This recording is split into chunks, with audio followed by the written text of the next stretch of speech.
A huge shout out to the overthinkers. An overthinker. He watches the show. To the overthinkers, shout out Bafana. All about Fetu, this is Parker, yeah? Thank you, overthinkers. Keep inspiring the next generation. Shout out to the overthinkers. Thando kuphela. Much love. To my overthinkers, mamela ubuchopho ngeke buphume buyakhula nizinja nikhokho yazini as overthink siya overachieve. I'm stealing that. I've stolen that one. I've stolen it. Welcome, everybody. I'm back. I was gone for a little bit there, but I am back. We are back to the show. We're going to be talking about what happened over the weekend. This, of course, is the Overthinking Football Show. I'm your host, George Mokwena, and this is where we talk all things football and ask some hard questions, man, about a lot of these things. I was banned for a little bit last week, but also had to deal with a little bit of something on my side. So a good thing is that is done. But I am back. As normal, if you want to add your voice to the show, just know that you have to be following me on TikTok and join me live while I'm on TikTok. There'll come a time where I'll say that I'll open up the lines. And at that point on your screen, there'll be a button that appears that says multi-guest, bottom of the screen, pink figure hugging a blue figure. Click on that request, I let you in, and you add your voice to the show live, and we can speak about what is going on with the football. Now, it is the Monday show, so on Monday shows, we tend to review what has happened during this weekend.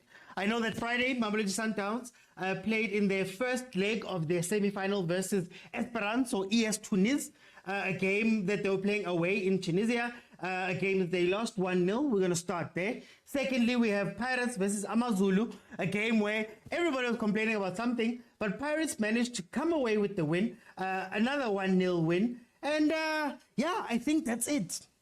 I don't know what else happened over the weekend that, matters to this show. So we might just, leave it there and carry on with our lives. No, I'm kidding. We had Kaizer Chiefs versus Richards Bay. Another game, another loss for Kaizer Chiefs and their interim coach, Kevin Johnson. We'll end off with that. I think we all need a little bit of therapy after this weekend. Okay, so let's start it off with ES Tunis and Sundowns. ES Tunis played Sundowns, obviously semi-final of the CAF Champions League. A game that had a lot at stake. Not only was it a game that is the first leg of a semi-final tie to make sure that people go through to the final. That's just one of the layers. The other layer is that this game is one of the deciders for a place at the Club World Cup. Now, to be fair, Esperance, if Esperance qualifies for this Club World Cup, there's still another spot. And only Sundowns fans only really need to worry if TP Mazembe were to win the CAF Champions League. Otherwise, you guys are through. But it was one of those games. Nonetheless, we saw Mamelodi Sundowns come out. And what was interesting about the game is that Mamelodi Sundowns came out and were a little bit defensive in that first half. They came out and they defended quite a bit. There was points where there were 5 defenders at the back. There was points where Allende was a centre-back. In fact, when the goal was scored, Allende was in a defensive position. So today, I also want to ask you guys about this thing at Sundowns. Is it something that is sustainable and something that they can do? Because it's something they haven't been able to do. They haven't been asked to do throughout this season for most of the season. And now when they do defend, you saw a little bit of miscommunication there at the back. You saw a little bit of them not necessarily knowing where each other are. Then we look up front. Ribeiro. Is he a talisman of a player, or is he just a selfish guy who makes the wrong decision more often than not? And Uloch, how is that experiment going to bring Uloch in? These are all questions that I want to ask you. So what I'm going to do is open up the lines. Please remember that you have to be following me in order for you to add your voice to the show. Guys, it's open for everybody. Just request, jump in, I let you in, we have a conversation. Today, because we're discussing 3 matches, I'm going to ask that you please keep your comments to a 2-minute minimum. I will come back to other panels, but in order to get through everybody and also to make sure that we can get more people on and get more thoughts in. I'm gonna start like that. So let me see who is here. Who is here? Adrian, my brother, how are you? I'm good. It's still there, my guy. It's still no TikTok. But anyways, What did you think of the game, where my do we brother? start? Welcome. I don't even have to direct you because I don't know. I don't know if it's a case of, you know, always the bridesmaid but never the bride with Sundowns. You know, because it looks like we just can't get over the finishing line. You know, before rulani it was always quarters. Looks like with the rulani is always going to be semis. You know,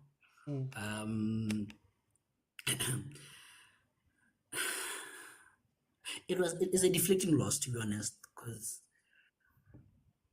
not to pick up on any individuals. I think as a collective we didn't play well. Zona was not in the mood.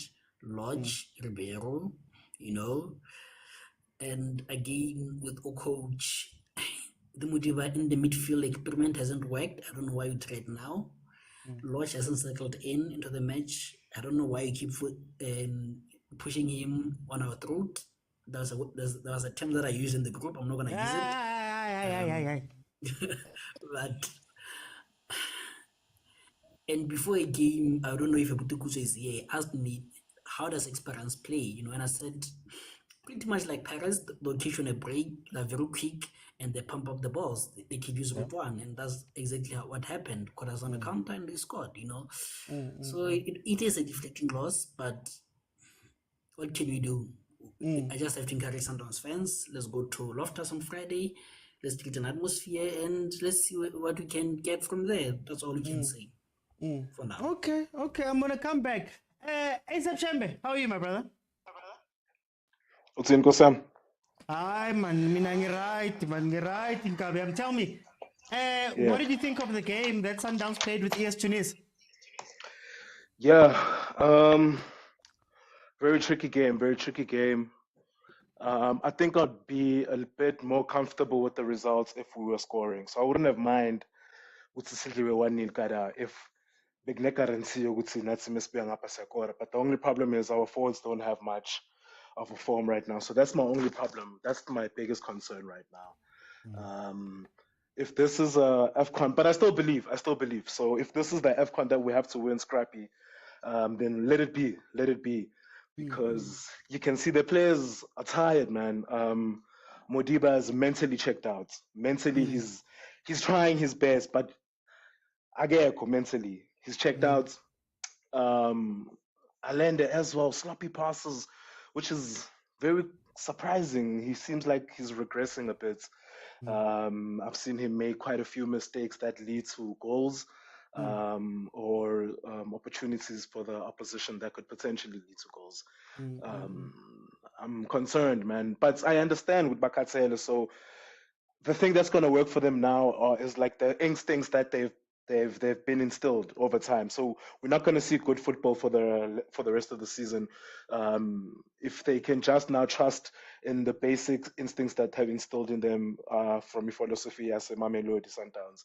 Then I hope that will push them through. This is definitely going to be an ugly remaining season because there's still like that issue of robotic playing, very robotic, which is probably the reason why Lodge is also struggling to gel well into the team, because Lodge comes from a team where we believe in stars, and Sundowns is the opposite of that. They believe in systems.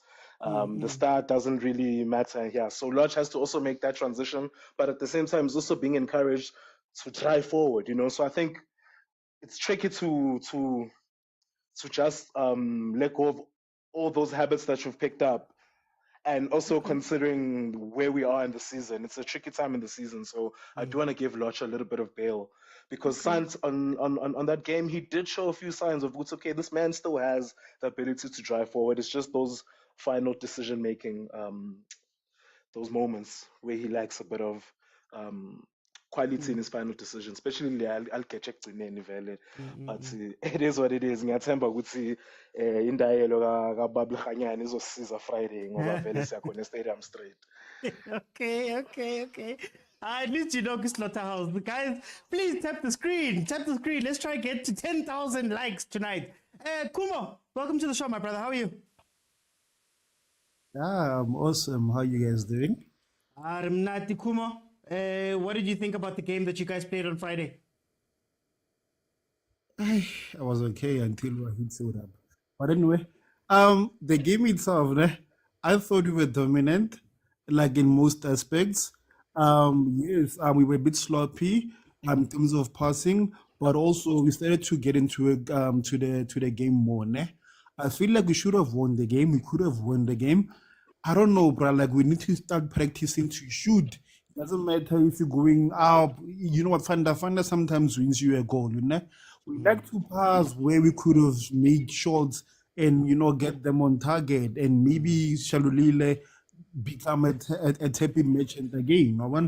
I'm not gonna single out Lodge because there were some great combination plays, but sometimes it is puzzling why we have Mendieta, arguably our best striker who's in form, and that's using as relatively low because he's the last striker we have to score in an open play in a long time, aside from Ribeiro.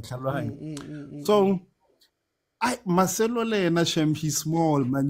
These people, like I feel like he was targeted, especially at those one-on-one situations. They were bouncing him from pillar to post. Going into the second leg. And his legs just couldn't. My brother, like there's ball, no difference between him and Mabena. Shem. They're so small, eh? Like, yeah, they could be classmates. Coming in back to Loftus, I feel like we have it in ourselves. We have to believe what we can do. My problem now, like Len ish, Arukore, but that's always been our problem the entire season. I think Orlando Mokwena needs to go out, and this time when they go to the transfer conference, I know it's something foreign to some sort of clubs, but they need to look for a striker. A striker. I mean, like, let's look at what City did, right? City was scoring, was playing beautiful football. Then came Haaland, and Haaland,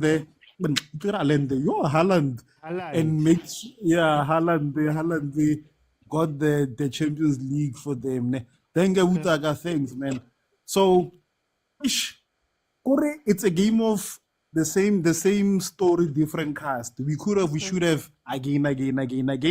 But our players, man, now we have quality, Shem. So this loss, I mean, like the game felt like a final. I felt it was a final. But this loss, although Bora, Mara, it's a loss that I can take, or we didn't take our chances and that's why we lost. Simple as that.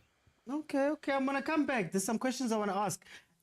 Sapula, username, username man, Coach for Sapula King Poker. How are you? Hey, I'm good. How are you, sir? Not right. Tell me, what did you think about the game yesterday's Sundowns on Friday? Hey, yeah, the game was very tough, Shem. I don't want to lie. The gap, Mokwena, hey, we saw it. Those passes, even Allende, that's why he was not connecting with the rest of the staff, with the rest of the guys there on the middle, because they are not used to play with him, and that's why we didn't even see Allende. No one came me to the painful part about this the Friday game. Is this one already? Rulani, he is the player that can unlock the defensive of any team, but he doesn't use them. That's a big concern. We are struggling there in front. We have Wone Omayema, they are sitting on the bench. Sireno is not even there on the substitute. That thing is very painful. People are just running around. Maseko, this is not a time to make experiment. we have to capitalize on the chances that we created. Because if you look at Ahly, the way they play, that team, they create one chance, they don't miss. They will score and beat you like that, just like that. So if we are creating those chances, Eddie Vialo, and then we miss on the final third, no, we will remember these chances. And that team, it's like weathered. I'm telling you, even with the defensive, they're going to lock everything. I don't know. Okay. Let's hope for the best for the second leg. And yeah. Okay. Let me go to Montana. Welcome to the show. How are you? Ndiyabulisa madoda kwipanel. I know. Welcome. Tell me, we went into the game. ES Tunis Sundowns Friday. First of all, I think it's the justification if we're gonna dwell into yobana players are tired, because Sundowns has 3 players, quality players in every department. You could easily get 3 quality squad in that team. So if we're gonna say, because when Sundowns are signing players, they talk about strengthening the players so that the players, if there's a player that is tired or injured. But the problem there is that I think the coach, most of these players, they are buying. I don't think the coach approve of them. Okay. Because if you check Sundowns as a big management within their branch, because those people, I think they are the ones who are making those decisions, which player to sign and which player not to sign.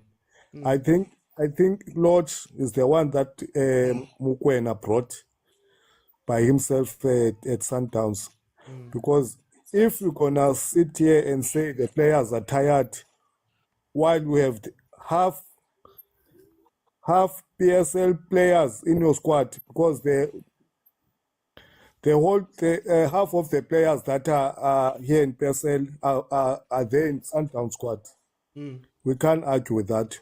You can't have about 20 players on the stands and you still have plus minus 7 players on the bench, and we're gonna sit here and say the players are tired, because you've got every department, starting from defense. There are players that are even forget they are at Sundowns. Quality players who were playing for their national teams. Even for Bafana before the Mokwenas, the Shauli, the current squad that is playing, there were players that were doing well, that took the previous league that they have at Sundowns. They are still there, and they are not loaning players, they are buying. So madoda asikwazi uhlala apha sithi hayi uAland udiniwe ubani uAland ufika izolo madoda. Sundowns has been doing so well. Where are those players? Where are those players? Because every team, look at Manchester City, for example. Pep Guardiola doesn't buy faces. Sometimes when you are doing well, look at De Bruyne. De Bruyne will score on this match, but the next match you'll see him on the bench. He can get to any team, Real Madrid, Liverpool, Arsenal, Manchester. He can start in every match. Look at Alvarez. He's a World Cup winner, but you don't see him. Sometimes you see him, sometimes you not see him. Because even Forten, there was a match Forten score a hat-trick, but on the next match, you didn't see Forten. He's rotating the squad, and he's in charge of that team. you won't see any player that is sucking. That what is, I'm a Chiefs fan, by the way. That's what I want to see at Kaizer Chiefs. A coach who's going to be in charge of that team. Okay. Who's gonna, a coach who's going to be backed by management. Because when I'm ndifuna uba xa siyijonga le nto singayijongi macala simane sithi players are tired. Yeah. If we Man City can do it, why Sundowns can't do it? Because the players that they have, they are more than what Man City has. Okay. I think they tripled that squad. I'm gonna for time. I'm just gonna jump in. I wanna come Yes, back. I'm saying There's something that you said, Ngzobuya. I'm gonna come back. Let me bring in Prastomi. Prastomi, welcome to the show. How are you? Hola, Shafere. Hi, right, Prastomi. Tell me, yes, Tunis. How did you find that game? Oh, okay. Hey, OT, before ndiye kulando, yala game, andifuna abantu sibayeke amadoda babhuthe bathethe into ezingekhoyo. Abantu, they need to understand. At some stage, now we understand when someone is making a comment and it comes from someone who's from Kaizer Chiefs. The analysis has no understanding with whatsoever. Because Umdu is comparing Manchester City with Sundowns. And Sundowns with the type of players inazo, any players on loan, but wrong information by Sundowns does not loan players. So I think abanye abantu basafuneka a football lesson bake bafunde ba ifootball ihamba kanjani. And kuba personal msekazi when you talk about fatigue is part of football. Sayazi londo. But again, they don't understand about it because the number of games it has is Sundowns. You can't compare with Kaizer Chiefs. So abantu the out of order because instead of sticking back teams zabo, they invest more time to talk negative. Let's carry on with the game, Prasto. How did you see the game, Prasto? Oh, okay, Oti. Yes, but now when I look at that game, it was a very tight game. We are born our coach we experience. He played it was working because he allowed the Sundowns to have the ball. And Sundowns, when it has the ball, now I notice in the knees, but the presence of absence of mokwena in the team, it bonakala in the mid because you could tell Allende was making sloppy passes and tired in the game. Thirdly, up front, who has a beautiful first half. It was Uloch. I won't lie and say because Uzwan is my favorite player indeed. Uzwan had a good game. I've seen a lot of as negative Uzwan on that game. Uzwan was not on the game and Uloch was trying. And then ngoba bekhona Uzwane engadlali ubumbono ba Uloch was struggling to play ngalendlela afuneka ngayo because no one was complimenting izinto abezenza because Uzwane was not to be found. And at some stage now I believe in Doba Beck suppose Rulani started with Ushalile up front. I understand Ushalile drought young goals, but we need a reference player as a number 9, as a reference as a striker. Then we created those chances because we are more Obasi, but it was not enough because the distance between him Allende, it wasn't working that well. Midfield Sundowns and any problems that I have, the problem abantu bangandivika kuhle uKhulsomadao is a very good player, but my problem is that we crosses zakhe andimfili man. The problem when it comes to a cross ballers here boxing, and I think Rulani has to work very hard because on ati maga cross a baller too much in the box because we are relying back now Ripero no launch kuzibhola zingena phakathi, of which is amaqala wethu i-winbacks back suppose now they deliver the ball to the box. And any problems we had with team yethu that enzela goal bekhona, there was a problem between Umvala no Grand Kekana ku center backs zethu. At some point we are born by le goal is a uGrand nguye wenze umuntu onside. And xa ujongayo ibhola ibingena ngaphakathi ebaleni, then umvale had to go alandele laa mntu ayemva kwakhe. Now kulapho ispace sifumene khona latsha because ibonile nathi idefend isiza i-center back. What very quick wayifaka kwesa space abeza ngaso, it's when yalida to igoal. So ngoku it says ngoku going forward thina sine assignment enkulu funeka sisebenze kuyo. We need to be very quick on the ball. Si reduce le nto ye-back passes. Even though ke siyazi ne-back passes at some stage you want to ubize i-team izomaka so that uzokwazi ucreate spaces. But now ucoach wethu funeka akhangele enye indlela yoba sifumane ibhola and go to the box, senze more crosses. And uyabona indaba yokwakabikho mokwena, the only shot we had out of the box, it was the shot ibisenziwa kumvalo. So going forward now, I think we still have a chance. I'm not saying basa sigqithile, but we still have a chance. But we can play in Jong Basangatini. Guys, just please, guys, please. I need peace. Leave me with peace. I'll leave you with peace. Can we please, guys, let's not fight each other on the panel and say things. Let's attack each other's points and not people. I want to go back to Agent. Agent, I've got two questions for you, and they're similar.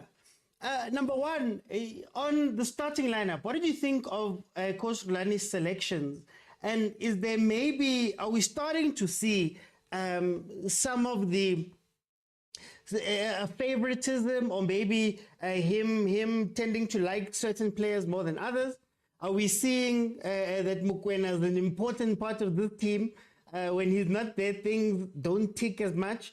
And then secondly, with the substitutions, we now know that Masego will come on.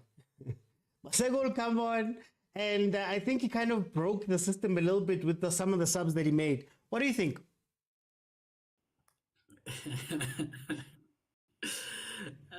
My favorite show.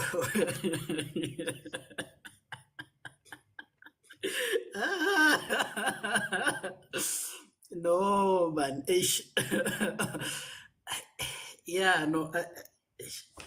I don't have energy today to put in a class, but I think Kumo and others will do the job for me. So I think I'll go to your questions.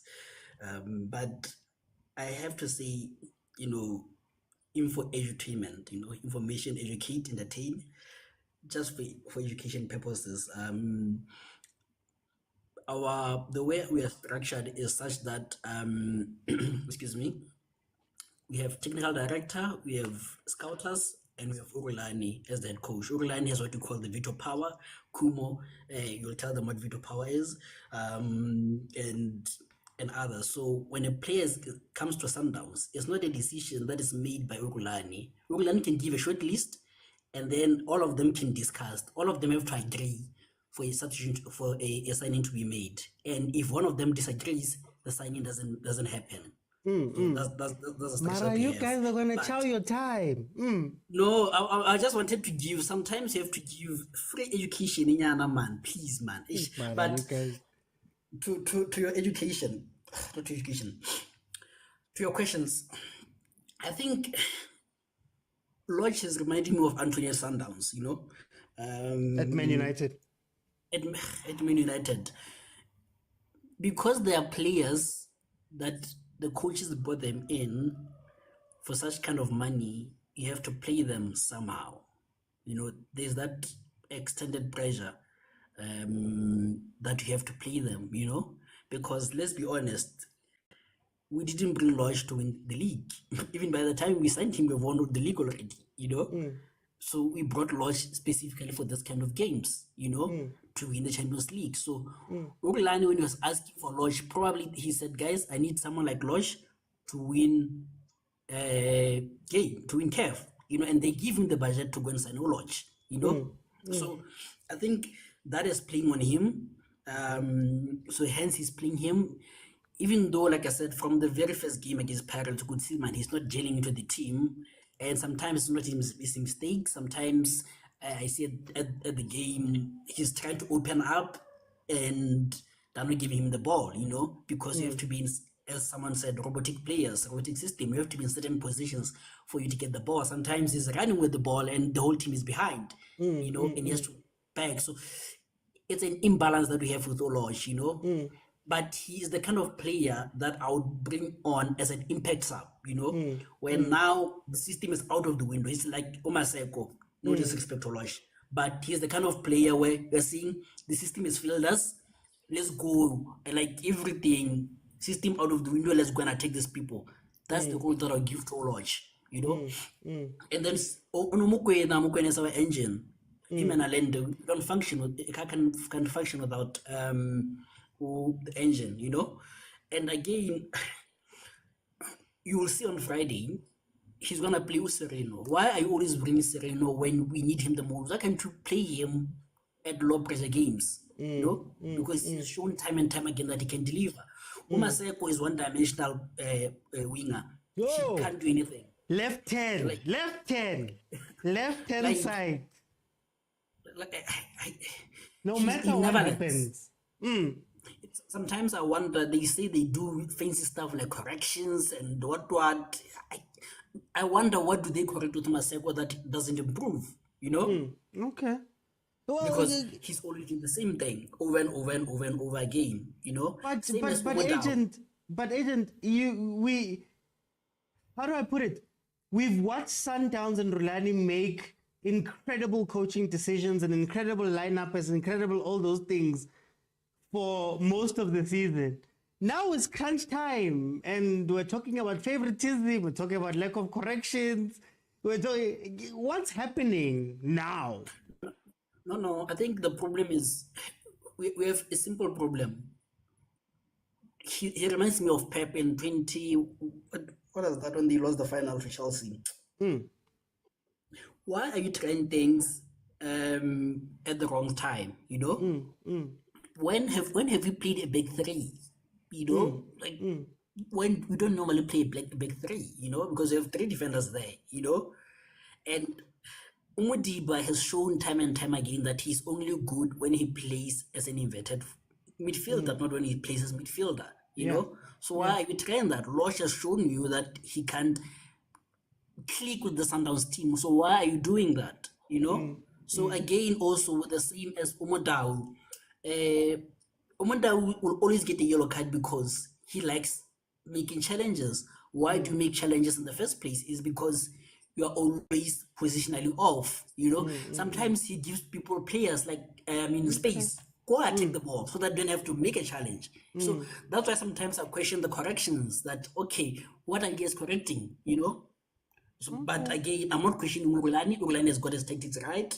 And again, with subs, what he has taught me is he kind of makes the wrong subs when he's under pressure, you know? Okay. He makes subs when he's fine, but when he's under pressure, it's a tricky task. For time's sake, I'm just going to have to jump in, guys. Remember, we've got 2 other matches. Please tap the screen, guys. 10,000 at least. Let me go to ASAP Chambe. Let's talk about the squad builder, the how the squad plays. We know Loch and Ribeiro don't click. We know that. Mokwena is not there. He's not available. Everything falls apart. Now there's other things about victories and all of that.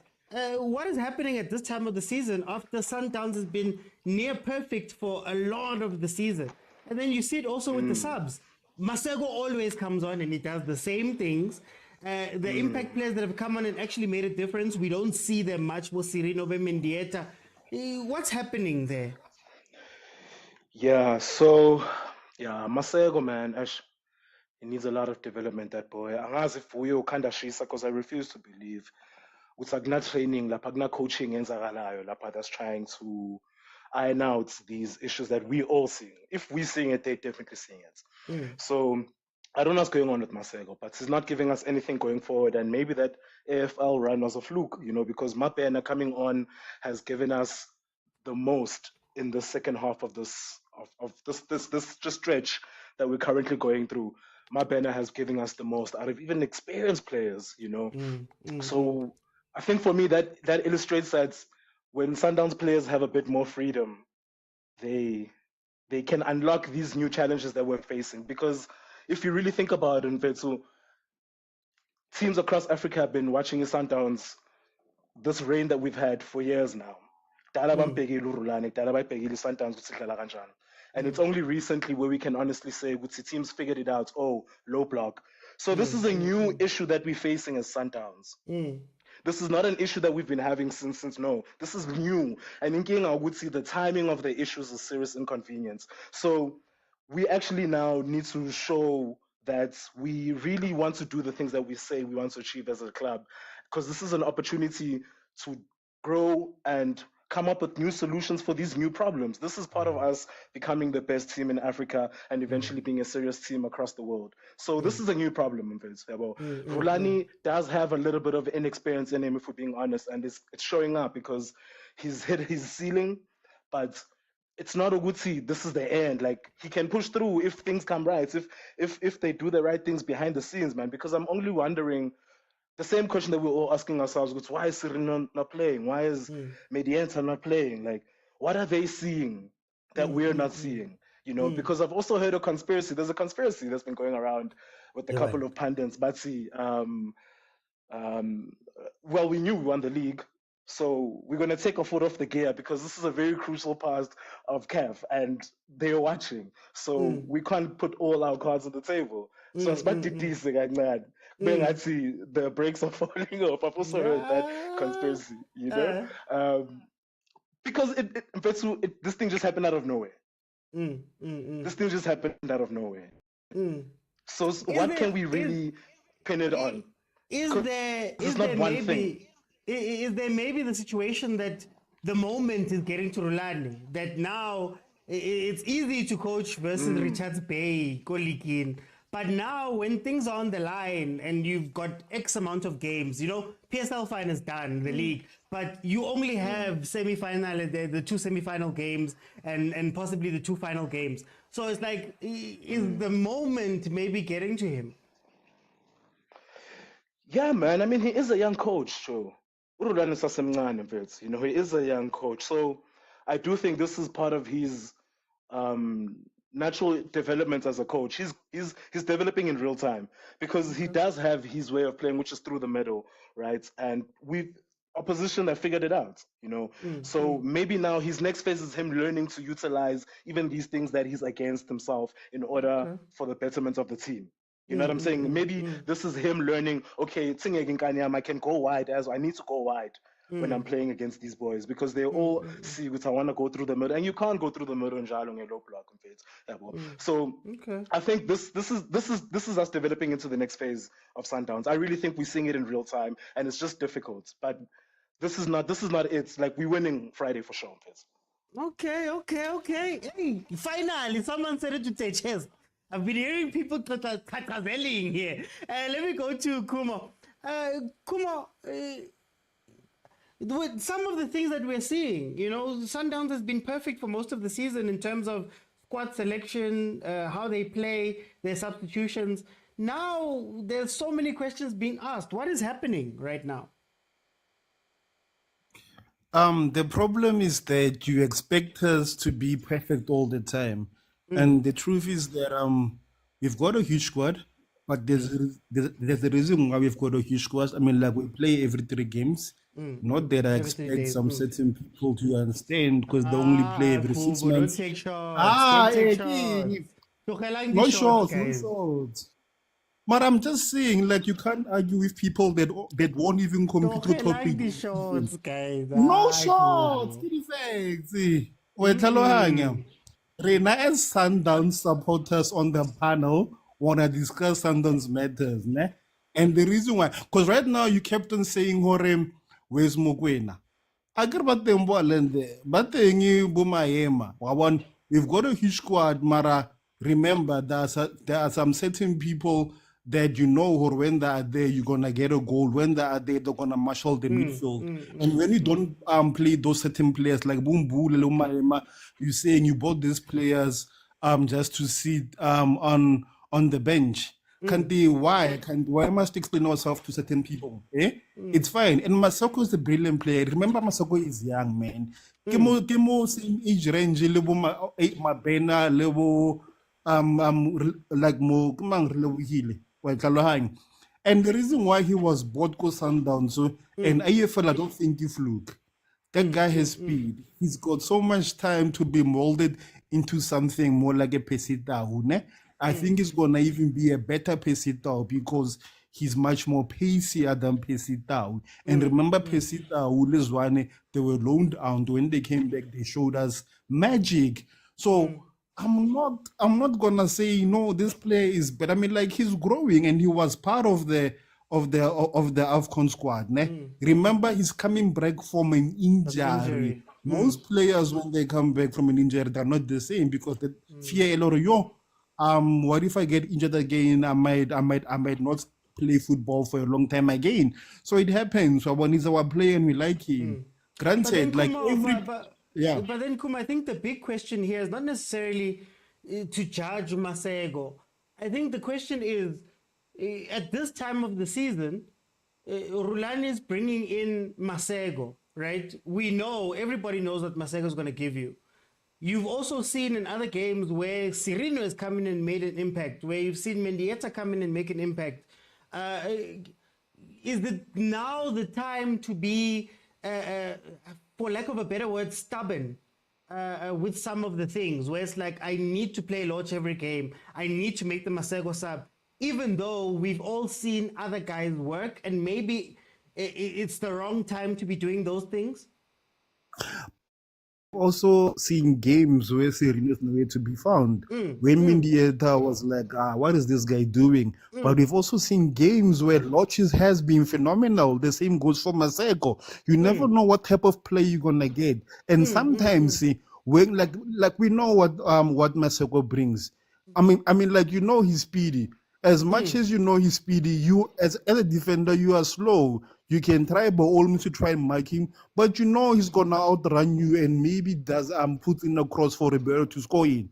I mean, like, some arguments, George, man, come on, like, we know our players because it's not even that, Kumo. It's more of, I know Masego had trepa bolo. Step over say he's gonna go the same way.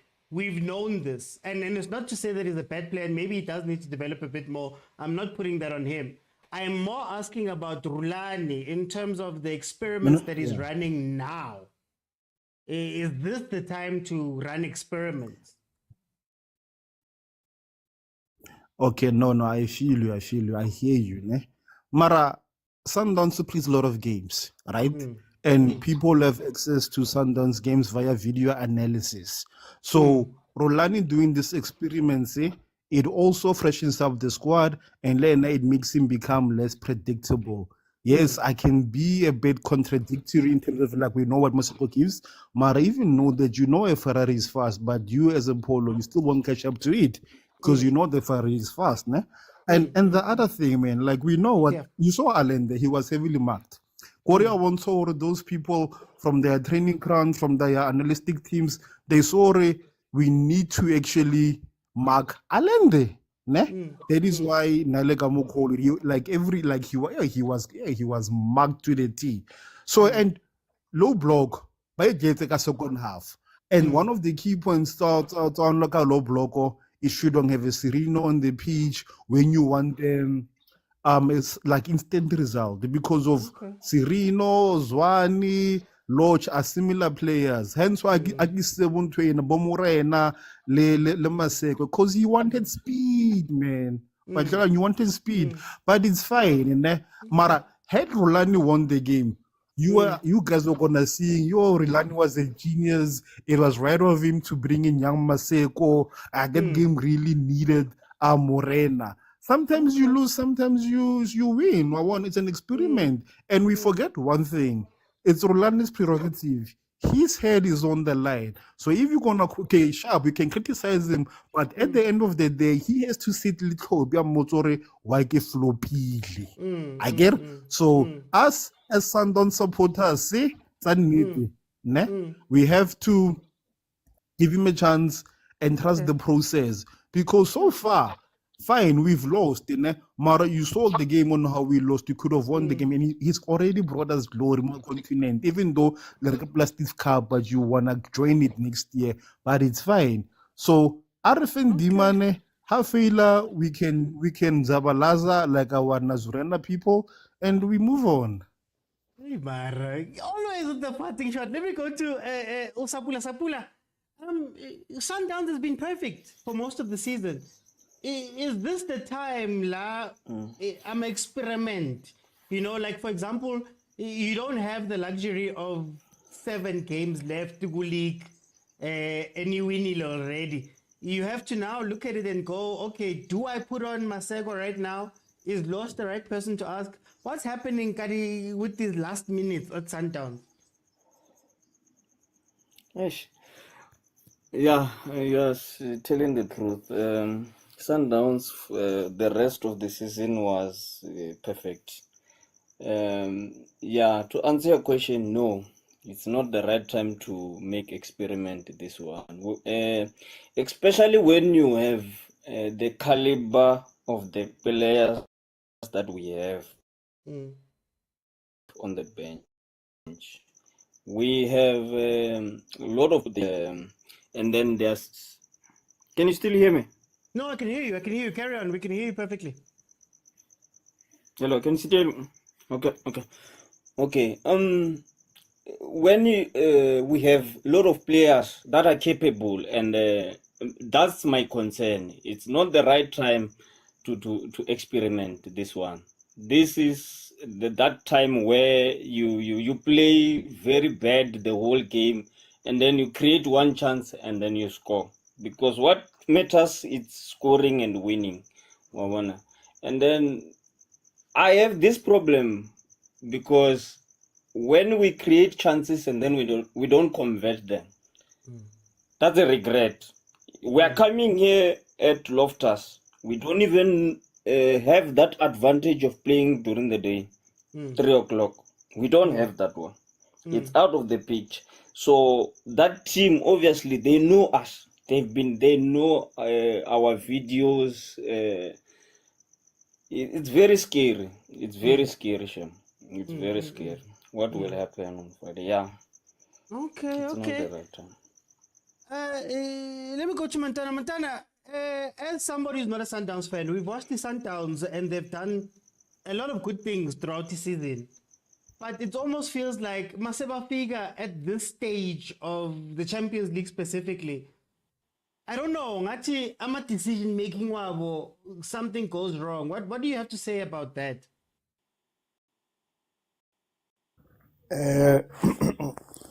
As a football supporter first, because before I became a fan or a supporter of a particular team, I'm a very, very passionate football supporter. Sports supporter, every sport. So from what I assess, to answer your question, my brother, Sundowns players, I think they are very. When you used on winning, you become complacent, you become overwhelmed. I think there was a time, if once you overconfidence in anything, you're gonna fail, my brother. Because if you look at those players, they become very, very confident. And if you are a player and you are a coach, you have the squad, and you know as a player that raining or not, I'm gonna be on that team. Raining or not, because once you have those thoughts, you become overconfident, and your form is gonna drop, but you won't notice it because your overconfidence can become your weakness. It can go against you. If you look at those players, even Maseko is too young. He was good at super sport because the kind of football super sport plays is not the kind of Sundowns play. Super sport, Gavin Hunt is very direct. Maseko is very direct. He's a Usain Bolt footballer. You see Usain Bolt? Yeah. All he does is to run. If you take that pace, there's no footballer there. If you can take the pace, there's no football. That's why when you listen to former players and the pundits, when you are a player and you have this certain game, the certain game yakho once ubona ba ayisebenzi kwaba bantu nayo, the question is, you ask yourself, how do I make the players that are around me understand me? How do I make the players that are around me babe bahle bandibone? If mna ndikwazi ubonakala, mna ndenza njani ucomplimenta i-players zam apha egroundini? Same, you see my brother, uyayitshintsha igame yakho, especially when we have good players. You can't be always direct. Look at Mbappe. Mbappe was more like Maseko when you started watching him. But now, if you watch his footballer, he's more like an all-rounder. Because he learned that, okay, I've got pace. What happens when I got someone who's got pace, like Kyle Walker? There are fullbacks that can match your pace. You can't only depend on one skill. You have to adapt to other attributes. Because the modern football, if you say, my brother, some of the players as they get matured with their age, you can see that their style of play changes. Some of them become playmakers. They started number 10s, but when they reach 28, 29, you see them at number 6. They can control the game. I don't see that at Maseko. Unless Coach Rulani is going to put him aside and say, listen, every player knows that you're going to go on that side. Why don't you cut inside? Hey, I've seen Maseko when my brother. There's a time Maseko, I don't think he doesn't see the opponent. There was time you see that he has a big space to go inside, but he doesn't see that. He will still continue to go on that left side because he's used to that. I'm very disappointed at Mokwena for that because from what I've observed from Mokwena, he's a very strict coach and his methods are second to none.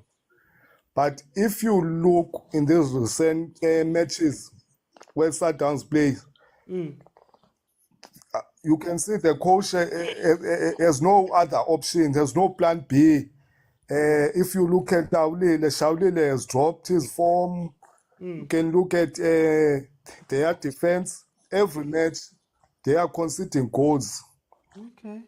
And if you look at all that team, they are conceding goals. So all in all, I don't think, my brother, they're gonna go through on Friday. It will be because they are not scoring goals. As much they are conceding goals, but they are not scoring goals. Okay. Let me bring in Prastomi. You know, we've been speaking about Rulani for a very long time here, and we all speak about how great he is and stuff. But now it feels as though, man, if pressure my on, something goes missing. Naguma player, and it's not to say these players are bad or maybe his plans are not well thought out when he puts them down. But at this point, we know Guti Uloch maybe doesn't fit that well right now. Maybe don't play him in the semi-final or put him on as a sub. Umasego, we know what he brings. It's a low block. He's not going to have space to run in. Maybe don't bring him in. Like, what's happening with the decision-making now when it's hot? Yazi uthi mna specifically nezayithetha at some stage ndiyayibona i-favoritism ikhona in the team. I'll be naive to say Sundowns doesn't have a coach on a favoritism because at some stage zikhona i-substitutions ovela uzazi uba zizakwenzeka once ubone le player in the bench. As a result kule nto uyithethayo uMaseko ayinyiwe uba uzotshintshwa afakwe in that game. When it comes to kwezo nto ke ndiyayazi uba uRulani sometimes uvela umbone uba uyakwazi umxelela uba igame yakhe izawuba nje because it was expected uzonzi-change azafaka uMaseko. And mna ndiyeva abantu bathi uMaseko had a good run kwi-FAL, but to me uMaseko iseninzi into afuneka ayi-improvile in his gameplay. So much kufuneka into ayifundile. And ke ngoku iwari yam is that uMaseko ungumntu waloo 2 games, 1 game and go back to injury. Because it would be better bekuthiwa engumntu ozisustainayo i-injuries angabi nazo. Then when you play as games ze-PSL zingaka and sinale lead of points, simdlale in those games until afumane i-fitness grand to adakwazi to gel in the team, because I stand to believe why he's struggling ukungena kula team. Yebo. And ke ngoku kufuneka sazi when it comes to i-Champions League, i-football is very much different to le siyidlalayo kwi-PSL. So many teams are competing, i-tactics are more equipped with teams zonke. Coach, they understand what is needed in all teams. So with regards to Maseko, mna I stand to believe in i-favoritism le urulani isebenzayo, because yeah, we needed umuntu obenokwazi udlalela cala and create more crosses to the ball, to the box, i-team ikwazi udlala. But one thing okuyazi ngoMaseko, bazomnika ibhola, one step abheke ecaleni alahle ibhola every time he loses the ball. So zenye izinto kweziye zifundiswe kwi-teams uba that is why you find out abo club they become so frustrated player when he's losing the ball isenyaweni, because iyasokolisa lena. It says uba every time you lose the ball, we have to track backwards, siyomark spaces because you lose ibhola, and ke ngoku wamosha the play besiyenza of attacking sibheka forward. So zenye izinto I think kufuneka azidingile, and I would be very much happy xa uLodge asuka outside angaqali igame, because ngoku it goes with the saying abantu believe into yoba urulana enye players they're not fighting for their positions etimini uyakwazi ubafaka because he stand to believe uba zizi players zikwazi udlala le game ayifunayo. But kodwa ke kulicala iyayibetha itim because i-team is playing well but akuscora goals. So i-problem esinayo which is currently to the team, and i-team efuneka isebenze phezu kwayo, because it says noba singaya ngaphandle siyofumana i-striker, but if you cannot fix the problem yoba how do you supply the ball to i-strikers sikwazi ukora ii-goals, lo problem ifuneka ihlalelwe phansi, si-understandiswe i-management of the team, bayi-understandise uRulani ukuba i-team fund is not scoring. But again, I cannot say ingathi uRulani doesn't care. It does not bother him into yoba he's not scoring the team. I think ndiyayazi loo nto akalali every day because uyayibona i-team yakhe struggling. And when it comes uba i-team ikorile ngoku inenzekayo, boom, uvele ubone sokukora ku-Sundowns. Of which it was one of the things abeyenza to eliminate teams uba zibe no more much chances of scoring goals. Yet thina we're struggling to score goals. So zizinto kofuneka sizisebenzisile going forward. Otherwise, with much igame esawuza ngayo ngosayidlala, I think nangoku we need uShalile to be in the starting lineup. And ecaleni uNansika, uLochi, sifumana uZwane, sikhangele umuntu esasebenzisa uLochi noRibero nabantu. Sijonge uba i-team yethu izawudlala kanjani. And lastly, wena OT, very quickly, ndiyamkhumbula u-AB in the team. Ubhutwile uyakhumbuleka in the team. So i-team so that idlale ngale ndlela, so that singanzile risk ingaka yo inverter uModiba to play in the mid, yet ii-passes zakhe azikwazi udlala ngale ndlela sizifuna ngayo and compliment to the players. Okay. Guys, for time's sake, agent, I'm going to give you 20 seconds. No, I just wanted to say to Montana that I don't take it to heart, my brother. It's just emotion speaking. Come back next time. Don't be scared. Yeah, guys. Okay, no, guys.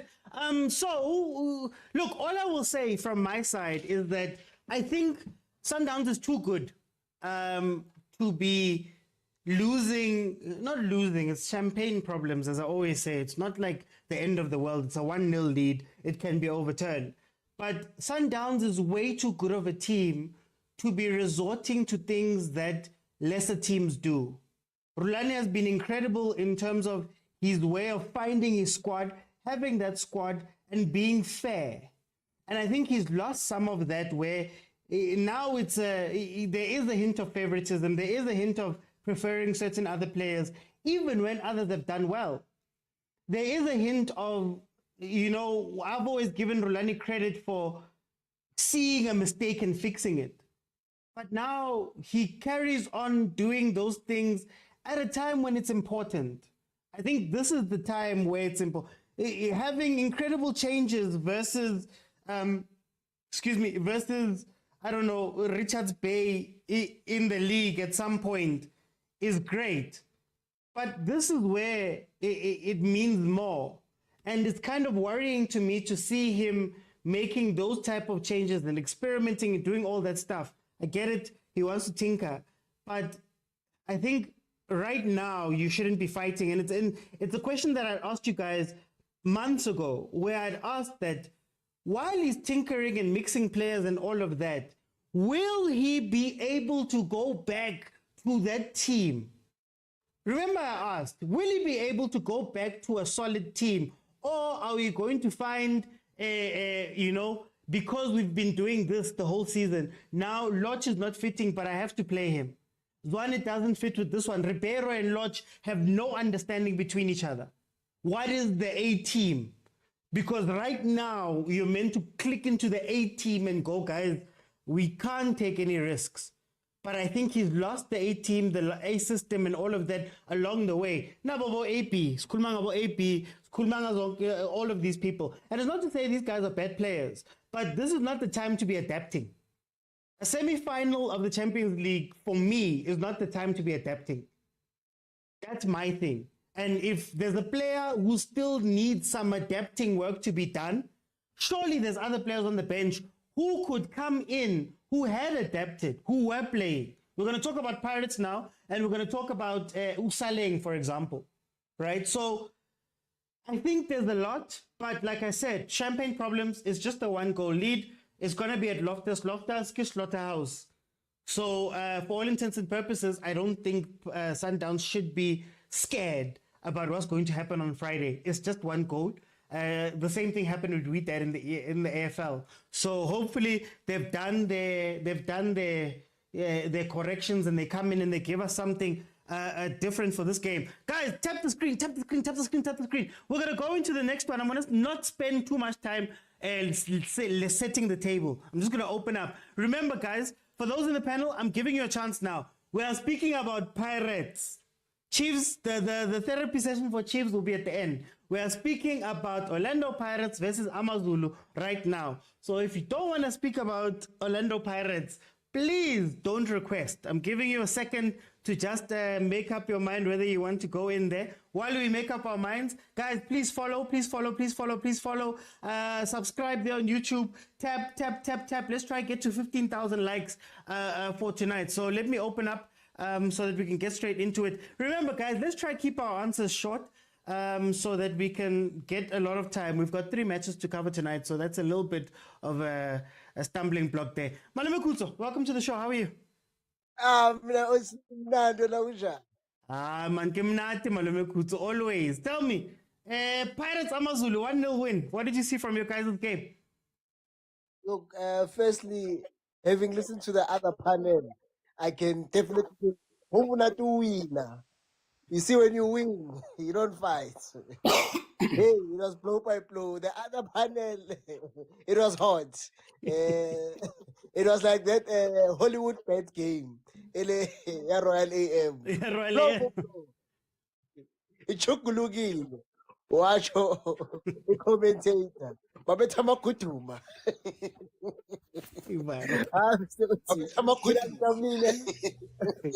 Great 3 points for us, Mr. Oti.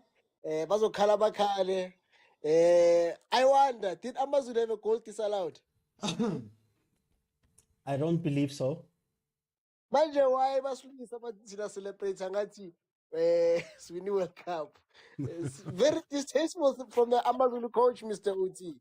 Mchabli Pagania, I don't want to dwell too long. I want to give it to Putvelile and then come back second round. But amabhakani ajabulile kumnandi 23 points. I-3 points akumasaja oba relaxed. As a Bhakania, I'm relaxed. I am happy. I'm not just a Tembisa. It's hard to look at school. Come with the Tito. Tanganisa, Pakachuchu, Tanganisa. Abantu lababanye. Hey, Mara. Mama Melile, welcome to the show. How are you? Hey, I thinking, time for a couple of days, and then we are she's a long. No, lento yakho ayikwazi ukufa sishisa kangaka kuphela khona abantu ekumele sikhulume ngabo manje kumele sikhulume ngeviki edlule lento yakho iyafa le ngakubona nawe osiduma ngabanye ugcwele yonke indawo la ku-TikTok uZulu ungena ngapha nangapha hey akunzima ukuba i-case. Hey, yekele ngitshela ngegame yakho Velile bana. Hey kanti yini inkinga mnta kanti makuwina kusamela ngijabule manje masiwinile siyazijabula nathi ne-Orlando siyacula abantu sijabula ngathi izwiniwe le-cup kanti akumele ngasijabule masiwinile. Hayi madoda yazi into engithusile into labantu bafuna sijabule ngesilence-ke ma-celebrate singavuli imlomo-ke manje ngoba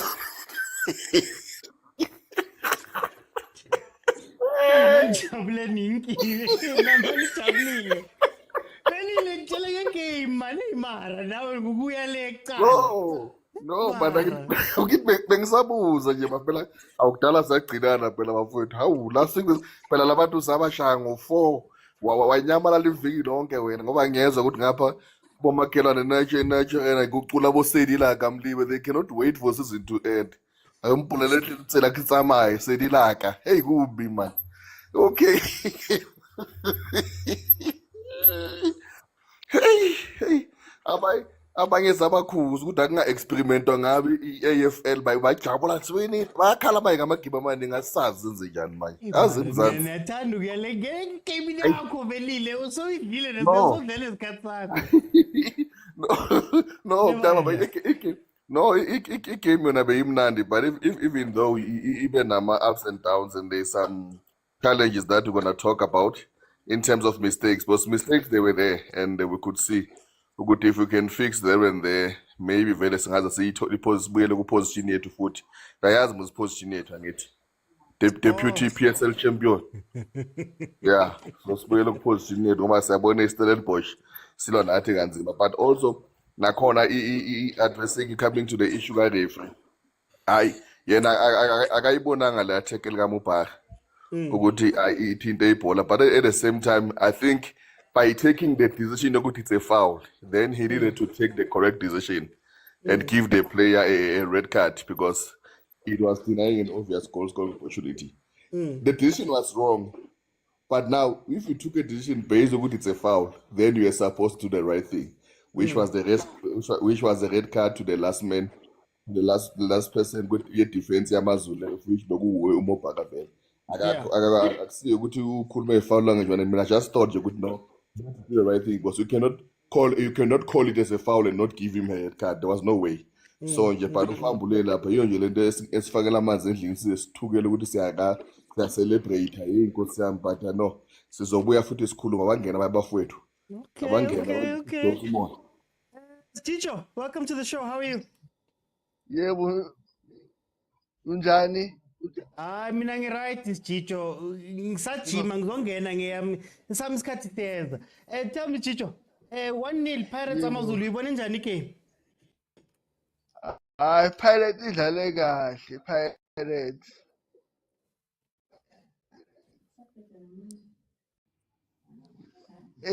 Chicho. Idlale kahle Pirates kahle.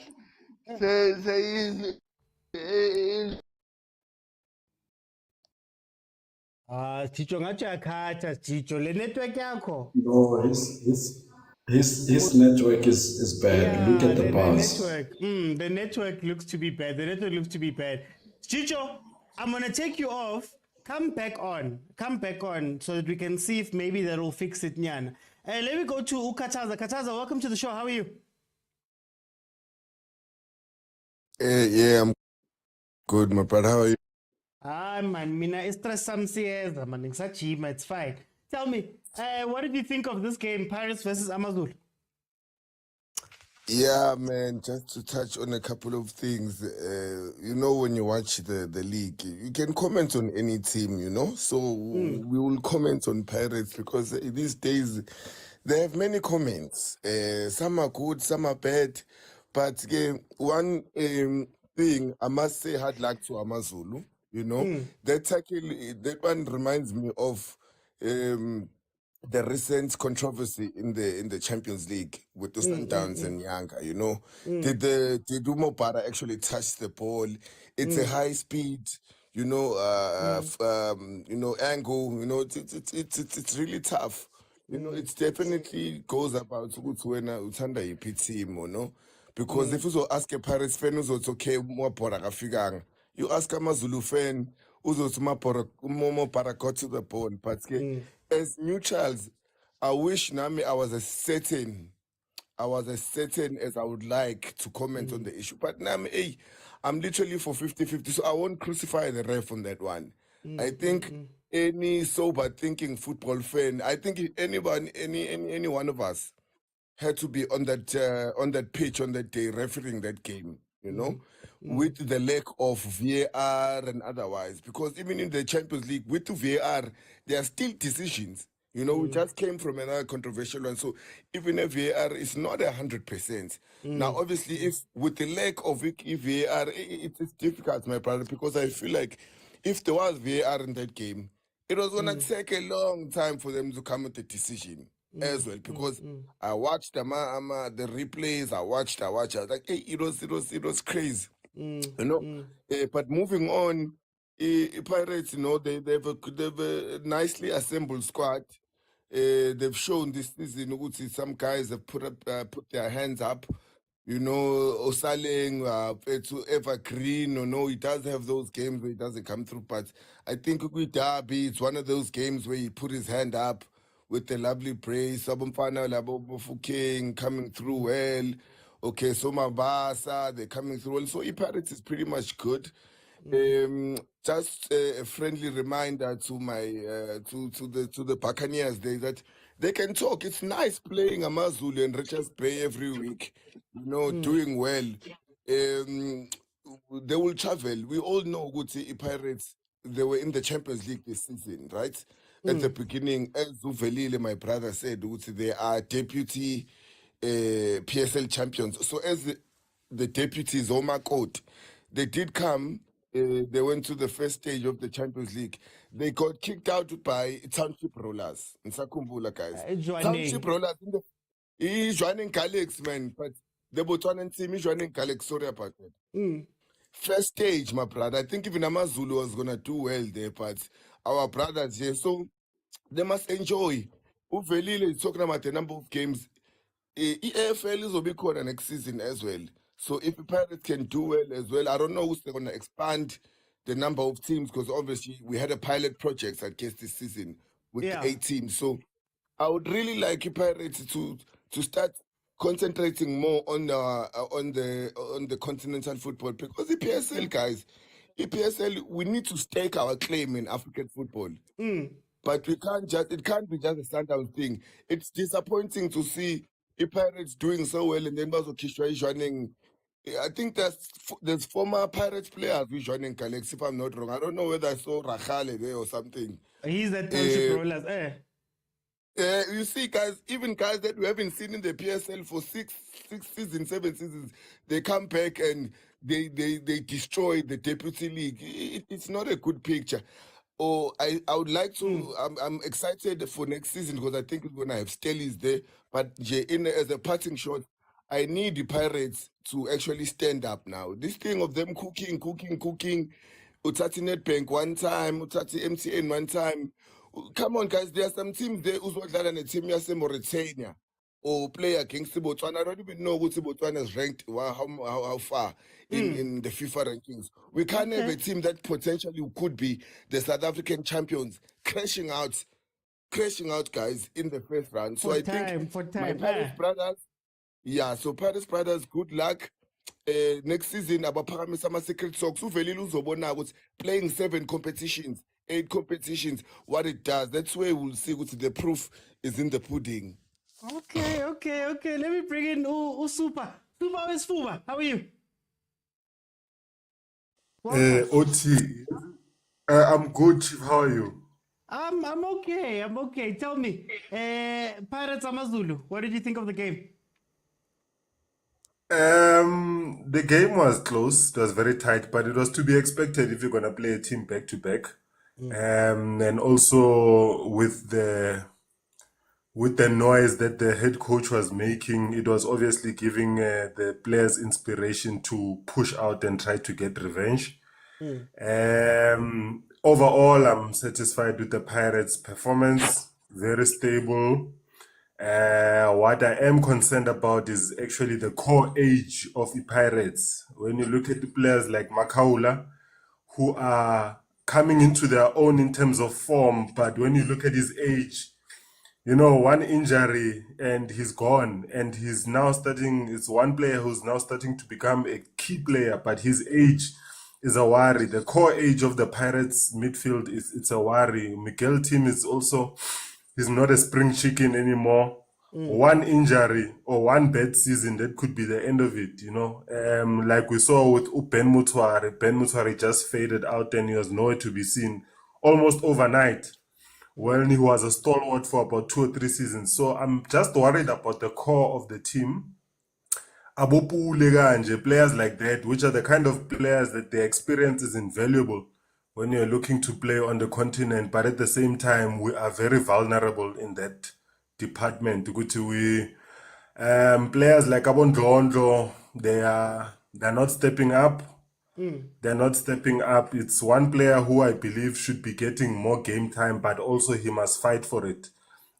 For Pirates to bring in Abo Talent Mbata mid-season, it also means their players are also not putting their hands up. And Rivero is one thing I must give him credit for. He's very quick to identify players who are not putting their hands up, and he's not afraid to put players on the bench, as he did with a former PSL Player of the Year, O Saleng.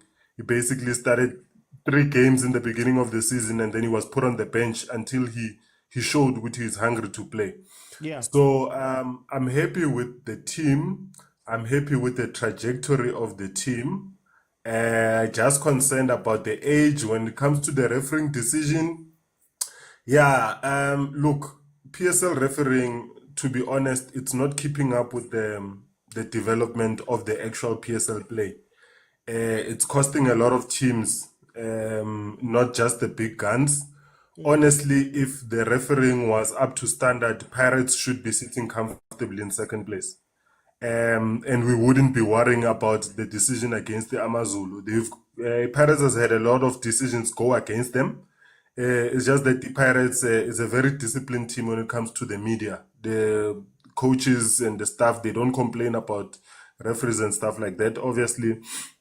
So it won't bring much attention to that. But as a whole, especially some of the referees like Ujeli, I don't believe Ujeli is a PSL standard ref. And if he is a PSL standard ref, then I think they should go back to basics and just give him the smaller games and allow him to build up that experience that he needs. I think going forward, as much as local is lekker, the PSL should consider maybe opening up a few slots for other referees on the continent to come work in the PSL. Just so that the standard is there.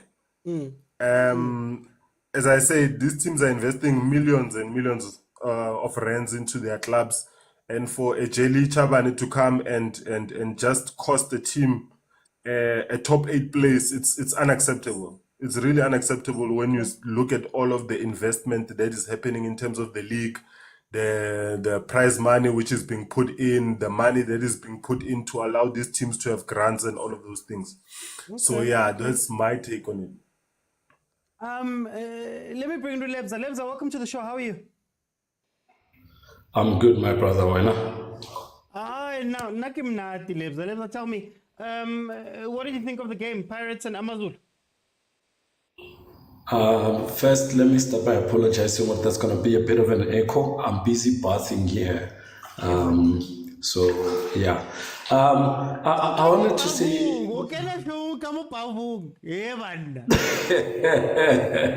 wanted to say what about level abuti khoza mo. They're celebrating dimpa kids if like a corruption like the Metro Police. Corruption if like any penalty, the red card is unnecessary. Kore ba enjoy ba celebrate ba kwa monate. Khopela o hlale that sound ya Pitso Mosimane benefited. Let me find it. I benefited and I have no shame. No, before the red card, I was actually enjoying the game. I think it was a lively game before then. After that, I just felt like the referee messed up the game after that, because it was a well-balanced game and I didn't care who won. I was entertained, I was loving it. And then that red card sort of threw me off. I was like, aye man, that's not right. 2 games in a row where AmaZulu is being robbed. Of course, we expect Pirates to win, but legitimacy in the game would raise, the quality of our PSL. Right now, most of our games in the PSL are clouded by controversy of referees, and it's really sad because the quality of football is there. You can see that it's good, but the refereeing decisions really, really, really upsets a lot of people. I mean, I ended up having to change the game because I was like, no, man, this is really unfair. So, but beyond that, congratulations, Mapagalea, Lea Zamazama, but the league is already gone. Good luck on fighting for position 2. Stellenbosch is not gonna let it go. Let's see how you guys pan out throughout the season. Sure. Hey, but to my power path, it's fine. Let me bring in Belile. I'm going to ask you 2 questions. Number one is to do with AmaZulu. AmaZulu shot out. Angathi kumele uye kukhutshwa ngithi angiphume nje ngephutho ngiqala ngale nzansi kukhutshwa uzobuya ke Mana ngithi angene yaphuma okay thingi kumalume Khutso. Malume Khutso, I've been directed to you. Tell me, Malume Khutso, I've got 2 questions. Number one, AmaZulu is shot a guy because when you watch them, it's not a bad team, but it seems as though, man, I don't know if it's bad luck or something like that that's always hamstringing them. What do you think of AmaZulu? And then is Saleng now making a way back into the team? Are you happy with the starting lineup at Pirates? Would you change anything in this last few games? Mr. OT, has been it the panel joy. As you can see, uvelile uthi awuyini kumalume Khutso. Yazi i3 points balulekile guys. Omunye uyafika la ushela ngabojwaneni. Ayini le club la ibizile ubiza ama legends ePirates. Guys, listen umoya. It happens. Being like Chiefs supporters. Mr. OT is a Chiefs supporter and he's taking the loss well. He's not attacking everyone. He's smiling. Masandawana, come on, you can do better. Now we live the corruption. Masandawana, come on, guys. Let's get a shop mo. Aye, story using that gentleman Bariki Montana. Now Kimo Superman, Kimo Lebza. They are all attacking us. Ngenqanje Esperance. Aye, anyway. Aye, man. AmaZulu has material, Mr. OT. Yeah. AmaZulu has proper material. It's just that the coach, they don't suit his philosophy that he believes in. That's why he tends to be reserved in certain games. And these players, for me, I would say they've proven him wrong. Because every time he's decided to be risky, they've risen to the occasion. Whether it's against Pirates, whether it's against Sundowns. So personally, for me, with the fear of being misinterpreted, I think the AmaZulu coach disrespects his players. He does not believe in his players' abilities, which is why he will keep losing Cabo 1-0, Cabo 2-1 by mistake, because these players sometimes will throw caution to the wind and say, I once wore the Chiefs jersey in the frame of Ramahlon Patel. I once wore the Pirates jersey in the frame of Umubara. And when it's crunch time, I can show myself, Uti, I'm a worthy player. Whether the coach believes in me or not, I can show which I'm a worthy player, and I can go pound for pound in the frame of Pule XP, who played for Chiefs. In the frame, so many players, they're big temperament in that Amazulu team. Oh, Velimota, consistent figure in the Bafana national team. He's always there. So I think the Amazulu coach has a dim view on his squad. You understand? Also, Papa last minute. Abona sekabona ukuthi siyacompete la, and it's gonna crush him. Because he does not understand that he has maybe fourth strongest squad in the PSL after Sundowns, Pirates, Kukune, and then I would place Amazulu somewhere there in terms of a squad, in terms of household names. Those 4 teams, I think, are my top teams in terms of immaterial. The second question, yeah. Mkutuzi. You know, Mr. Oti, Usaleng is a definition of an impact player, and he plays for the right team, Mr. Oti. I heard Ama exchange on Umaseko. Yes, he still needs to develop, maybe if he's going to become a Sundowns player. But unfortunately, when it comes to him, for me, he does not look like a Sundowns player. Not that he's a bad player. He does not look like a Sundowns player. You see, individual brilliance is appreciated. We will clap hands for you when that moment of brilliance. When we decide which I'm taking them on, it's something we applaud. You understand? And I think in other teams, taking them on is a risk, because if it does not bear fruit, you stand a chance of serious criticism. You understand? So Abu Saleh, he came in, Mr. Oti, took the game by the scruff of its neck and started taking on defenders, which is something that we appreciated Pirates from Mabo, Vincent Pule, Lodge, everyone, Maswangai, Mufukeng, Mopeng defend, Mkwinye boy. Take him on. You understand? And I think Usaleng, I will say, Wuti, the issue that Wuti did not get his deserved player of the season might have went into his head. Also, because just like Peter, I'm a bit worried that the fame came immediately upon joining the team and producing the goods. So maybe he did not know how to handle it. And also because now he's somewhat one-dimensional, it's easy to study him. You understand? Osaleng, all right, as a surprise package. He will run at you for 90 minutes, and we deserve that 3 points. Yes, it was not a foul. I like interpretation that I would deviate to say it was not a foul. However, since the ref has called it's a foul, he has to give that red card. And you know what? In defense of the ref, that decision, everyone protesting that decision, besides Mubara, was not sure, needed a second look. This is where I say, if VAR is necessary for our referee, this is not the time for our team only to be calling for VAR, but also for our referee to say, guys, look at that call. Can I spot that thing first checks? It's very difficult because a defender comes in from the side, from behind, which is usually a questionable offense. However, he does get the ball in that instance. So what we do, we find the liberty to have a second look or a third look or a fourth look. Can I kindly have VAR as the referees? Let's be honest. That tackle Mubara was not as clear cut as we're making it out to be. But I will be fair and say it was not a foul. Shouldn't have been a red card. The referee was hard done by the fact that he does not have VAR. Thank you, Mr. Malumekutu. Thank you, Malumekutu. Let me go to Kataza. Kataza, where he shot a hoop, Amazulu, man. What's missing, Amazulu, for them to be a good team?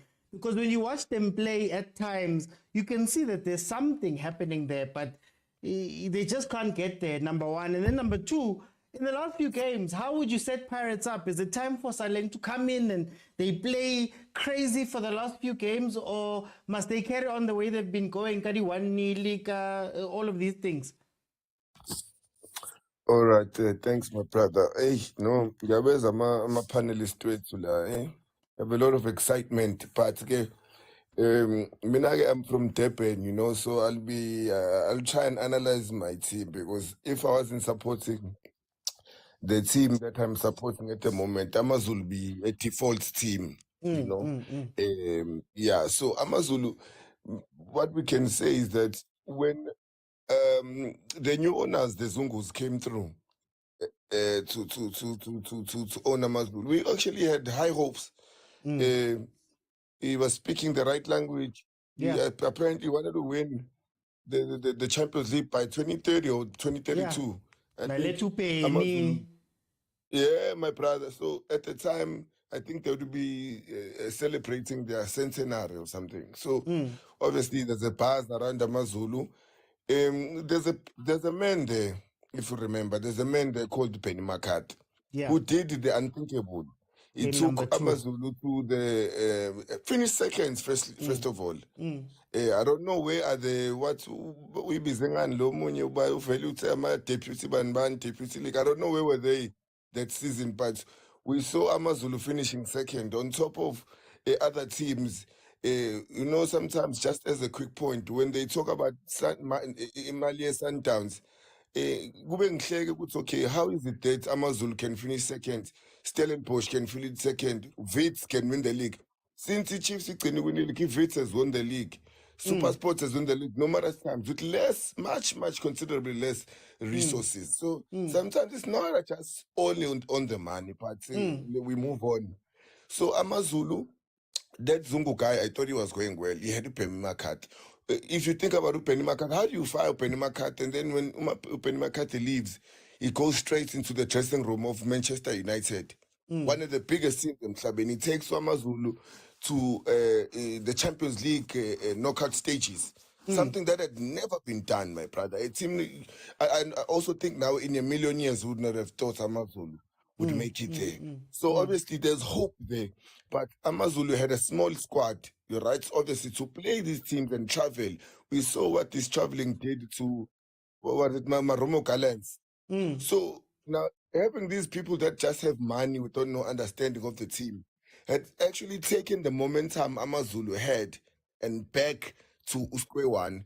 I think Umalume Kutu spoke about the quality of players Amazulu have. They do have Georgie. Okay, they've lost some players like Oma Kaula going to Pirates, which Oma Kaula was a good player, engine the Pirate, right? But you can't cry over spilled milk. Oma Kaula and a couple of other guys that I think they are quite experienced. Pashlele, former Mamelodi Sundowns captain, a former Chiefs senior player, you know, so they do have a squad. Me personally, I always feel like teams like Amazulu, they are amiss to come in and bring in a foreign coach, right? Yabona ama foreign coaches, I think ungaba the proper material. You see, if you look at Pirates, I think they can afford to have a Riviera because they do have somewhat maybe the second best two Sundowns. They have a proper squad. I don't think when the coach comes into Pirates and sees Usaleng and sees Mofukeng and sees Opule training, he's like, hey, Ubambi Khan, that's hey, what did I put myself into? You understand? Teams like Amazulu Njabatinga, my local coach, in fact, you bring in the 10-10s. Some, I don't know why they don't bring in 10-10s. I don't know how 10-10s can be unemployed. I don't know how it happens. There's so many other good coaches, local coaches. I think for the bigger teams, it's easier because I think if you want to take him to Kaizer Chiefs, maybe a foreign player, there's a player in Gibona, South America. Chiefs has gone there to buy Pirates. The Pirates has even brought in former Aston Villa players or Boamot. They've gone into the international market. But for Amazulu, I think their last couple of coaches after Penny Makat, it's just been disaster after disaster. But they do have the players. I think Uzungu needs to reorientate and go back to the basics that they did very, very well at the beginning of his tenure, taking AmaZulu to greater heights. Yeah. And then for his second question, Very quickly.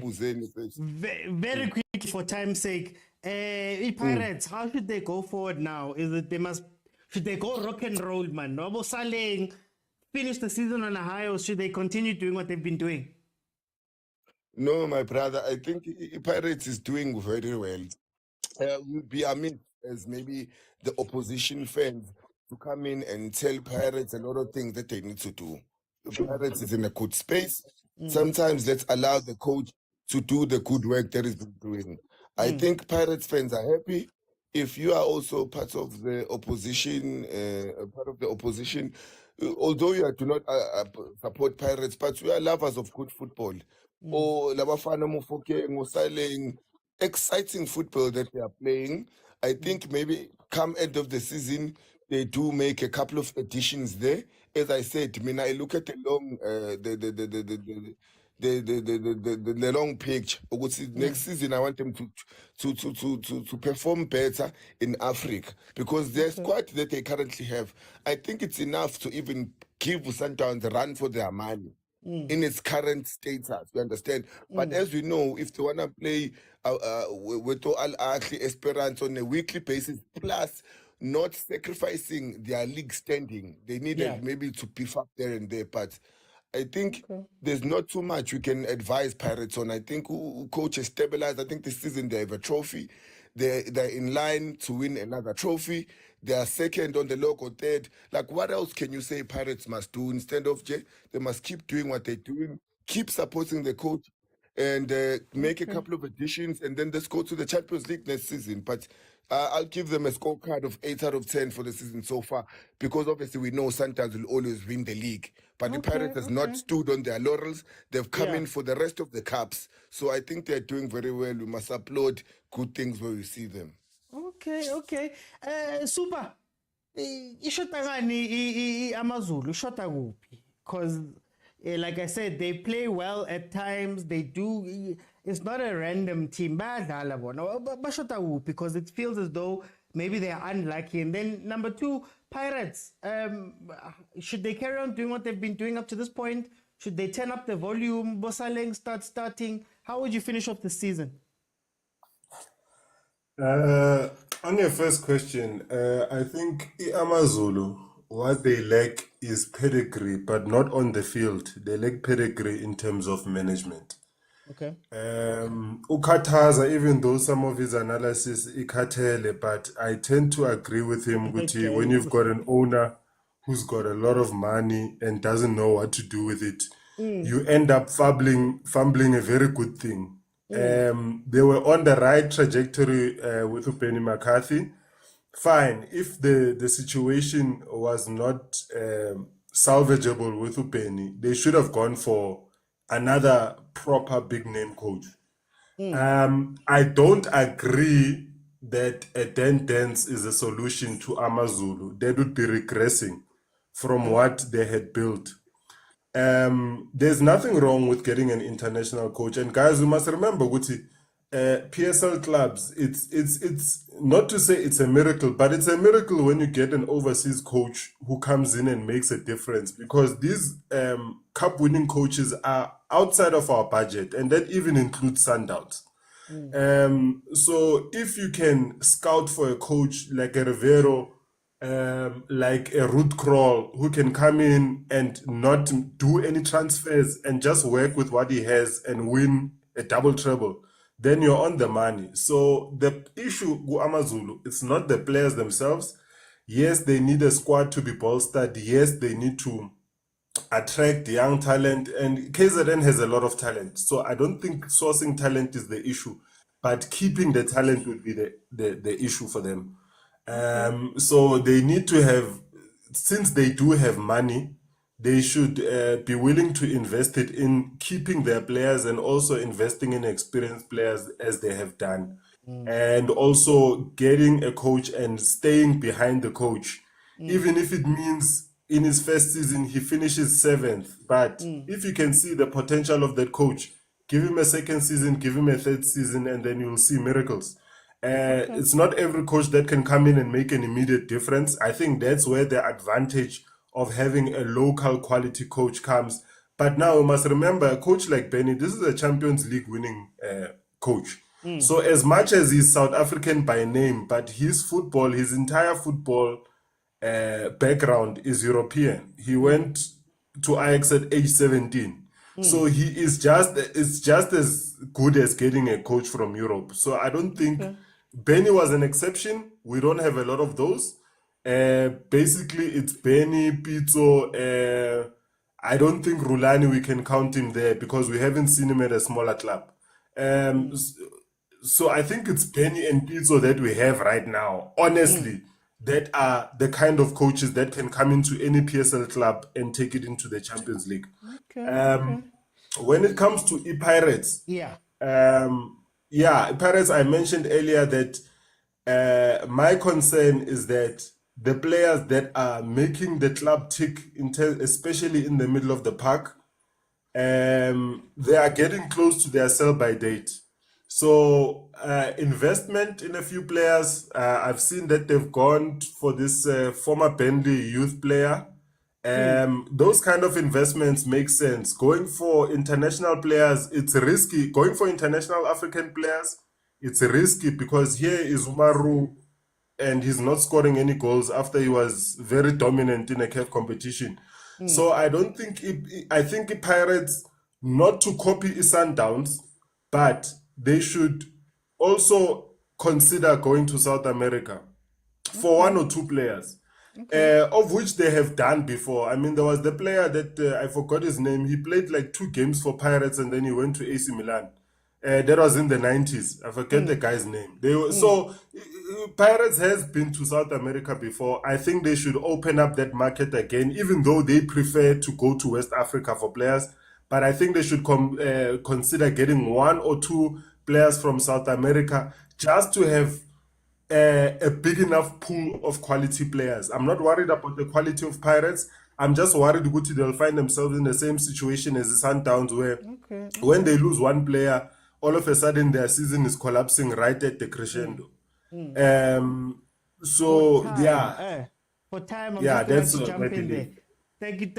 Let me go to Uvelile Mtakababa. 2 questions. AmaZulu Ishota Wupi, and then the Pirates for the rest of the season. How would you play it? Ungachinchani or ungachincha? Do you leave them to play the same way?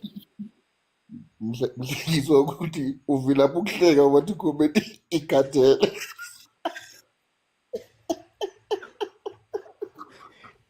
Super guys. But Velile, answer the question. Say Barra.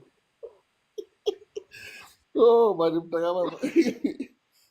the good thing ukuthi since aqala ukungena ku-panelist overthinking football, akhona ama videos of this show ku YouTube. You can go back to season I think it was after 5 or 6 games. We've mentioned when it comes to AmaZulu, uCijimbi akazanga kahle because the pattern and the system that he used for AmaZulu, it was always negative from the initial set. And he always tried now and then to change it. Masega lose in all the game. If you look at my game, the game Sundowns about Kings of Luton. If you look at Masega Buya second half, while he was losing 1-0 against that, we mentioned that he's starting with a negative football.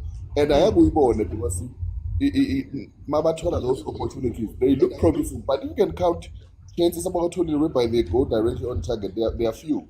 That's why they're in a position. When they're in a position about currently they haven't done anything, and they go by West when it comes to the transfer window. Baba zothatha open, and the wish me open. Magafika then uzothatha space start getting pin of them.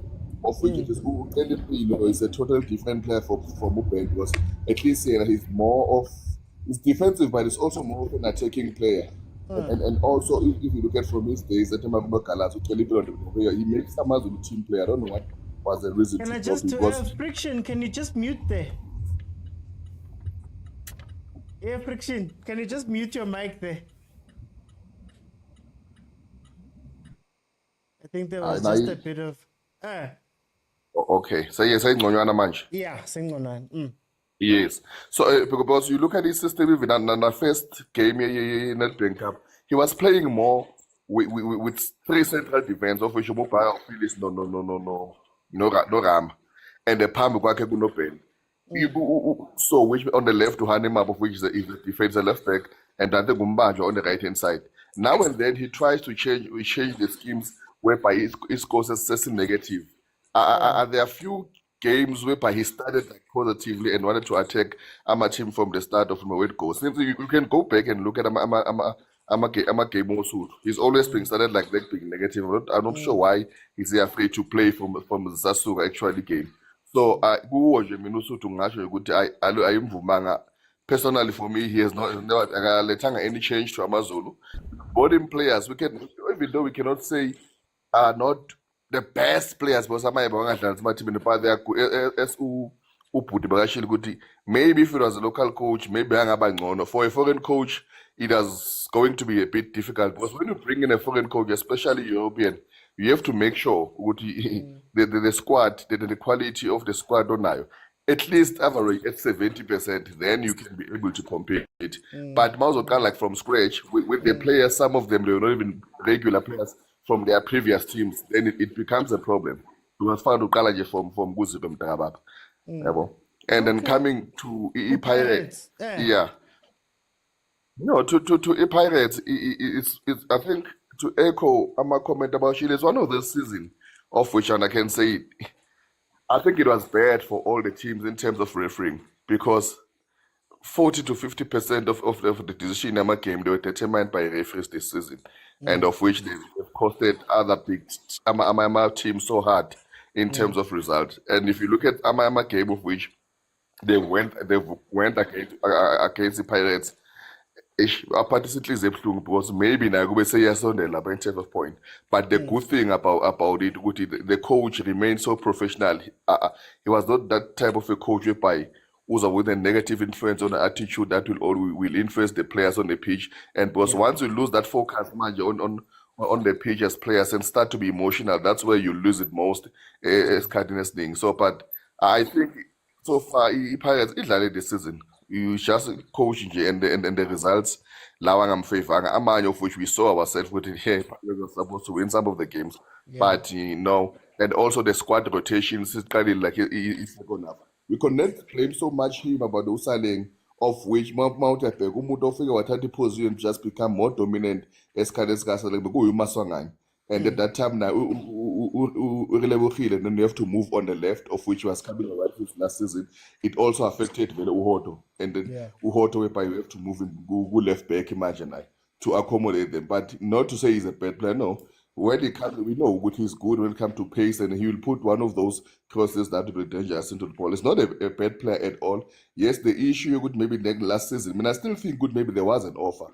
We are overseas. Maybe the offer was not enough for the team to accept it as well. And I am to do the offer it that was supposed to. Like it has happened before. Kuma player, they've talked about it. About Likwela from previously. We know, but there's nothing that you can do if the team doesn't accept that offer, or it feels so good that offer is too low when they cannot accept it, and then you cannot force your way out. So it affected him. Let's hope next season he'll come better. But this season so there was nothing you could do if he comes to Masonga and perform in a position, especially then it becomes a problem because you need or in order for you to get that space if he's performing each and every week. But at least if you are again on that 70 or 60 minutes, then it's better than nothing. Yeah, bo. Okay. Hey, Belile, Scott. Okay, siyabonga mphakababa siyazi ukuthi sengena aposto mangabanye cha sinifisa lokuhle the next panel ningakhali kakhulu man. Hayi man, ezubelile also thank you man. Hamba. Look, if I'm being 100% honest with you, when I speak about Amazulu, I think Amazulu's issue, for me, has been what we've been speaking about, and it's an issue that has been a problem for a lot of PSL sides. You can't start the game slow, and then when you go 1-0 down, when you concede, that's when you wake up. I remember Amazulu playing versus Mamelodi Sundowns, and they had a very quiet first half. I think Sundowns scored, if I'm not mistaken. And then there was a fight that happened between Chimpi and Rulani. And for some reason, the second half, they came out firing. And the only thing I could think about when I was sitting watching that game was, Mara guys, why couldn't you do this from minute one, Ningen? And that is the question that I have about a lot of PSL teams that have players. You have the personnel, you have the people, but you are unable or you don't want to come out and be positive. Positive doesn't mean stupid. Positive doesn't mean pound for pound blind. Sometimes it just means coming out with a plan to go win the game. These players look incredible. Did you see how good X-Teen looked? X-Teen looked at times during that game. Do you see how good, who's the midfielder? They look so good. Ethan, come on, yeah, him. They look so good. And you ask yourselves, why then ubambi handbrake when you're going into games instead of just letting the guys play? You know, that's part of my issue a lot of the time with the PSL. Your safety is not safe. You're defensive. We're coming out to be defensive. We're coming out to hold the ball. We're going to hold on. You end up losing that game. 3 points hambil. What difference would it have been if you come out, put the other team under pressure, and if you lose, you lose. Yafana, usafety wako, you lost anyway. In terms of the Pirates, Saleng just keeps showing what I always say about Saleng. He comes in, Saleng is the prototypical Pirates player. Come in, pace, hit them hard, smash them in the mouth. That's when Pirates looks its best. Not when they're playing possession football and trying to hold the ball and doing all those things. I think Pirates can wash away a lot of teams if they just, if they can just come into games and turn up the volume from minute one. Turn up the volume. Let's be honest, you've got nothing to lose. You've got everything to gain. You have MTN8 in the bag. You're looking at Nedbank. You know how you play when you go into these cup games. Play that way in the league for the last few games and see if you can't go out and win and get that number 2. Pirates is hamstrung by playing football that is not Pirates. And you see Pirates at its best when they start going at teams. And Saleng is a big factor there. So I'd love to see him play a bit more. But anyway, guys, let's get into this this game. I know I wasn't here last week, so I'm going to stay a little bit longer. Hey, Kaizer Chiefs, Richards Bay. Richards Bay played Kaizer Chiefs. Richards Bay, of course, is 15th in the league, trying to get into a playoff spot and trying very hard to, stay afloat. Kaizer Chiefs has gone into a free fall. They've gone into a directionless time. And I don't want to take too much time speaking about the Kaizer Chiefs. But what I will say is that this continues a very worrying pattern when it comes to Kaizer Chiefs. I'm at the point at this season where I don't care. I don't care about the tactics. I don't care about who coach. I don't care about the PR. I don't care about them talking about what Champions League. I don't care. I'm at a point where I need to see something on the pitch. And the sad part about the Kaizer Chiefs is that whenever I watch the Kaizer Chiefs and I sit down and I give myself time to watch it, I keep asking the question, do these players, does the coach take it as seriously as we do as fans? Do they understand where they are as a club and what needs to be done? Kevin Johnson came out today and he told us that, the players were fighting in the changing room. There were players fighting in the changing room. They were showing passion. Our Peter saying they stand up and they speak to the coach. But for me, I'm like, but guys, I don't need any of that. I don't need to hear about things that are happening in the back. You have a game to play. And every time they come out and play, you see nothing from them. At the very least, Abomtu were being exciting.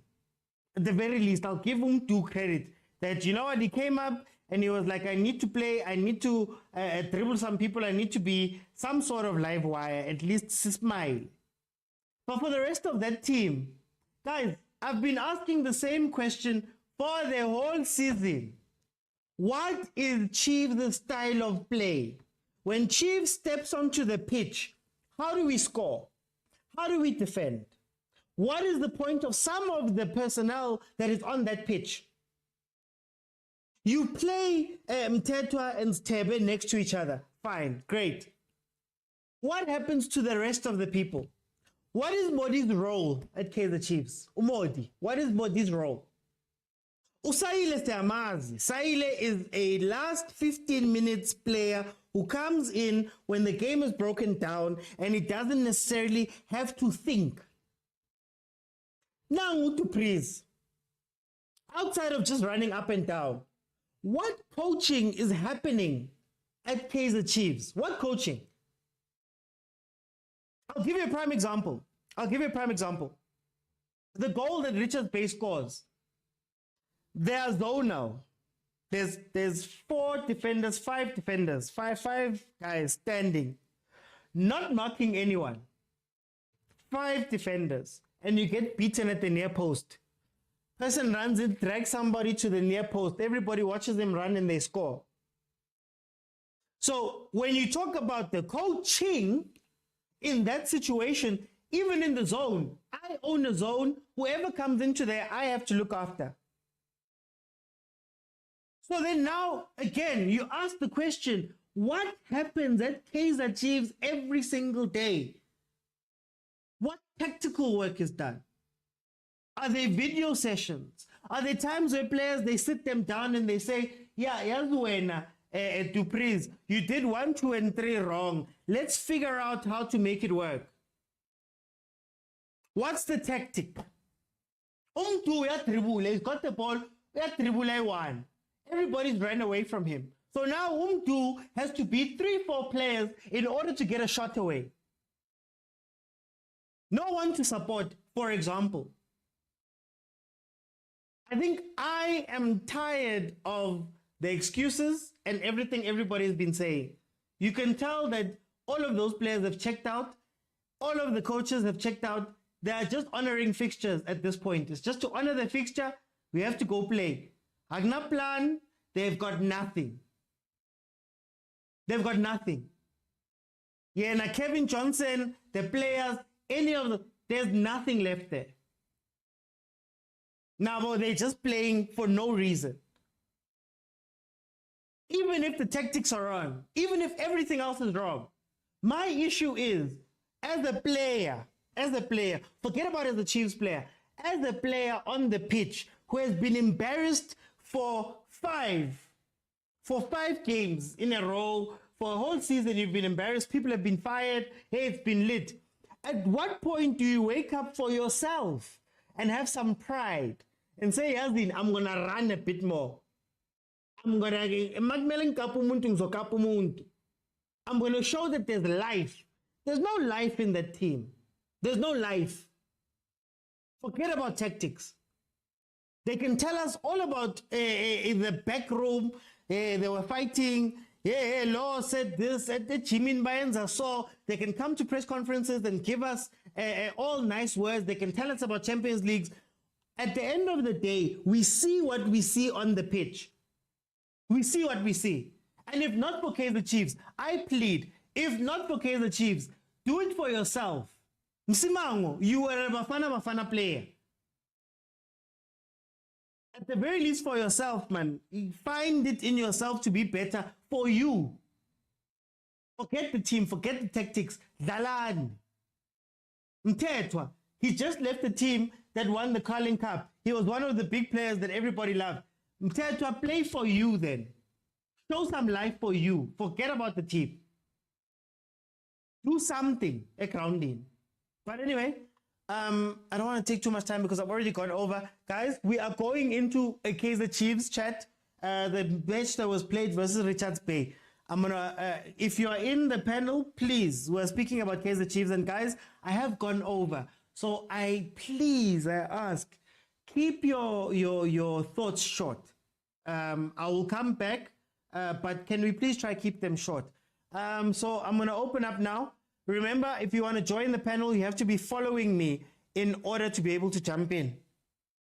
So let me open up and let's hear what my fellow Chiefs fans have to say. While we do that, Tutu, Montana, Lebza, Stosh, Frankie, Kolani, Malume Kuto. Thank you guys. Super Westfuba. Thank you. Kumo. Thank you for the roses, guys. Thank you for the roses. It does help a lot. Prati, welcome to the show. How are you?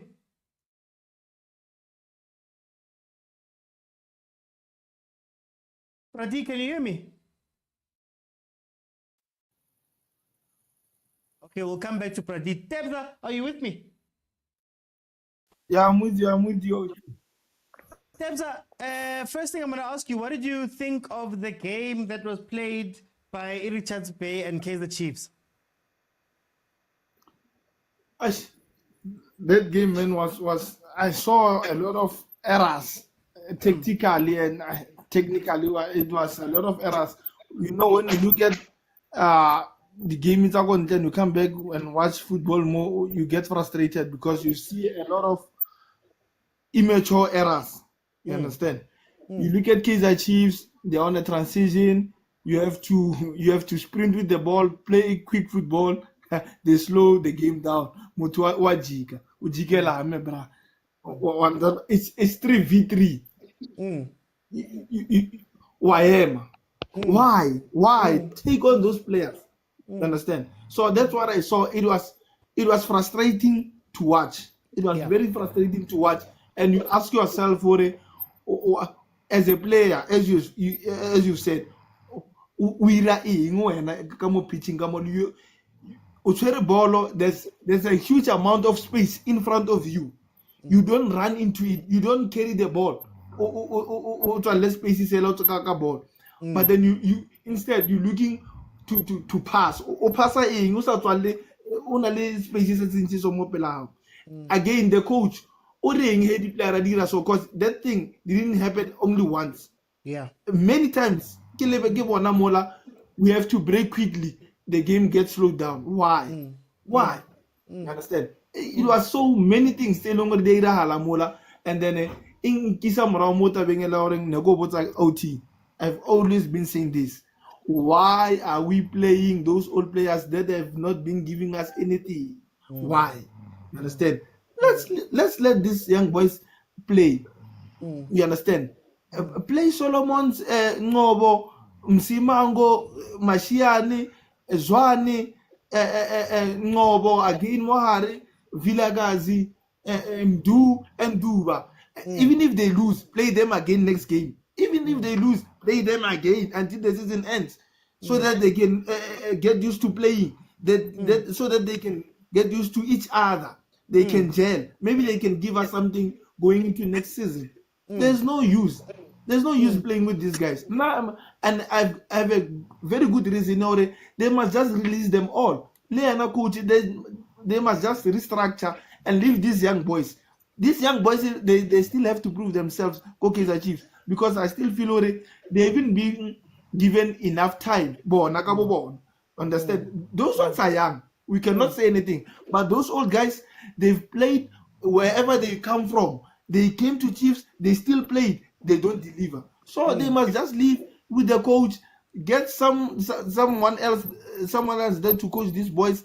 Let them start playing from now. Okay. I'm gonna come back. Debza. Let me bring in Sinje. Sinje, welcome to the show with the burner. Hey, Mr. OT, man, please, man, next time don't start with these curtain raisers for too long, man. Hey, they are wasting our time. Please, man. Hey, let's focus on proper football, not teams that can't do anything without brown envelopes. Oh, violent. Tell me about I think. Look, let's be honest. I think Chiefs hasn't had things go their way for a very long time. Let's look at yesterday's game. Yesterday's game. 14 shots on target. 14 in one game on target. 14 saves made by a goalkeeper. There was a shot that Dupreez hit the crossbar, and then in 2 minutes later, the goalkeeper is making another incredible save, which I was counting as a goal. And if you look at those chances, all of them, they are like 4 to 5 minutes apart. That for me shows you, Uguti, it makes me then to disagree with the fact that they're just honoring fixtures. Because if it was an honored fixture, we wouldn't have those much opportunities. If you look at Pule Moti, open chance, one-on-one with the goalkeeper, poor technique. Goalkeeper makes a beautiful save. Do we attribute that as a beautiful save, or do we say it's because of a poor technique? Do Chabalala 3 times, one-on-one with the goalkeeper. Goalkeeper comes out on top of both occasions. Saleh, same thing. My only complaint is that you take Sutebe, who hasn't played a single game, and you make him start a game. He's playing as your box-to-box midfielder, and yet he has not created a single chance. No shots on target. He does not make a single shot on target. And he's your defensive midfielder that ought to be attributing to your offensive play. If you look at Mokwena, how many shots has he taken on target? How many shots has he made goalkeepers? How many goals has he scored? Can we say that about all our defensive midfielders? Can we say that about Ox? Can we say that about Castillo? Can we say that about Mart? Can we say that about Useteb? And the answer is no. And that's the biggest question that we have a problem. We've never had a defensive midfielder or a box-to-box midfielder who's not contributing towards the offensive play. You look at Yeye Lutsolinyane, you can go to Katsande, all of them, they have retired with goals and they've created goals. But if I'm happy with Sundowns, I mean with this young boy playing as a number 10, Umduduzi Chabalala. Beautiful movements, beautiful exposing pockets, but the lethalness of our front three didn't come to play in this Richards Bay game. When I like the substitutions that Kevin Johnson made, but I just feel that he could have made them a little bit earlier, maybe in the 65th minute or even brave enough in the 60th minute. I don't understand why you're putting Samkelo Zwane in plus 70 minutes. And then when he came on in, and when he came in, you could see that the boy knows how to expose certain areas of the field. But I think he just needed a fresh to breeze. And again say, I would love to see a game where that boy plays in, and you've got a fresh Ranga, or that is in the field, a fresh to breeze, or even a fresh Saleh. I would love to see that, because this boy can be able to, within his own half, expose very critical D-line spaces within the opposition line. But unfortunately, I don't know whether the boy is banging the Motaung's grandchildren. That's why they're not playing him. But for me, it's a bit of a worry. In closing, Mr. Oti, Chippa United, 4 wins. 2-0, 4 times. Hey, I knew you were at the stadium. Changing hands. I see you, see. You've got to Commonwealth Stadium and you went wearing a Chiefs top, but it's fine. Let me bring it to Montana. Montana, tell me about this game. Richards Bay versus Kaizer Chiefs.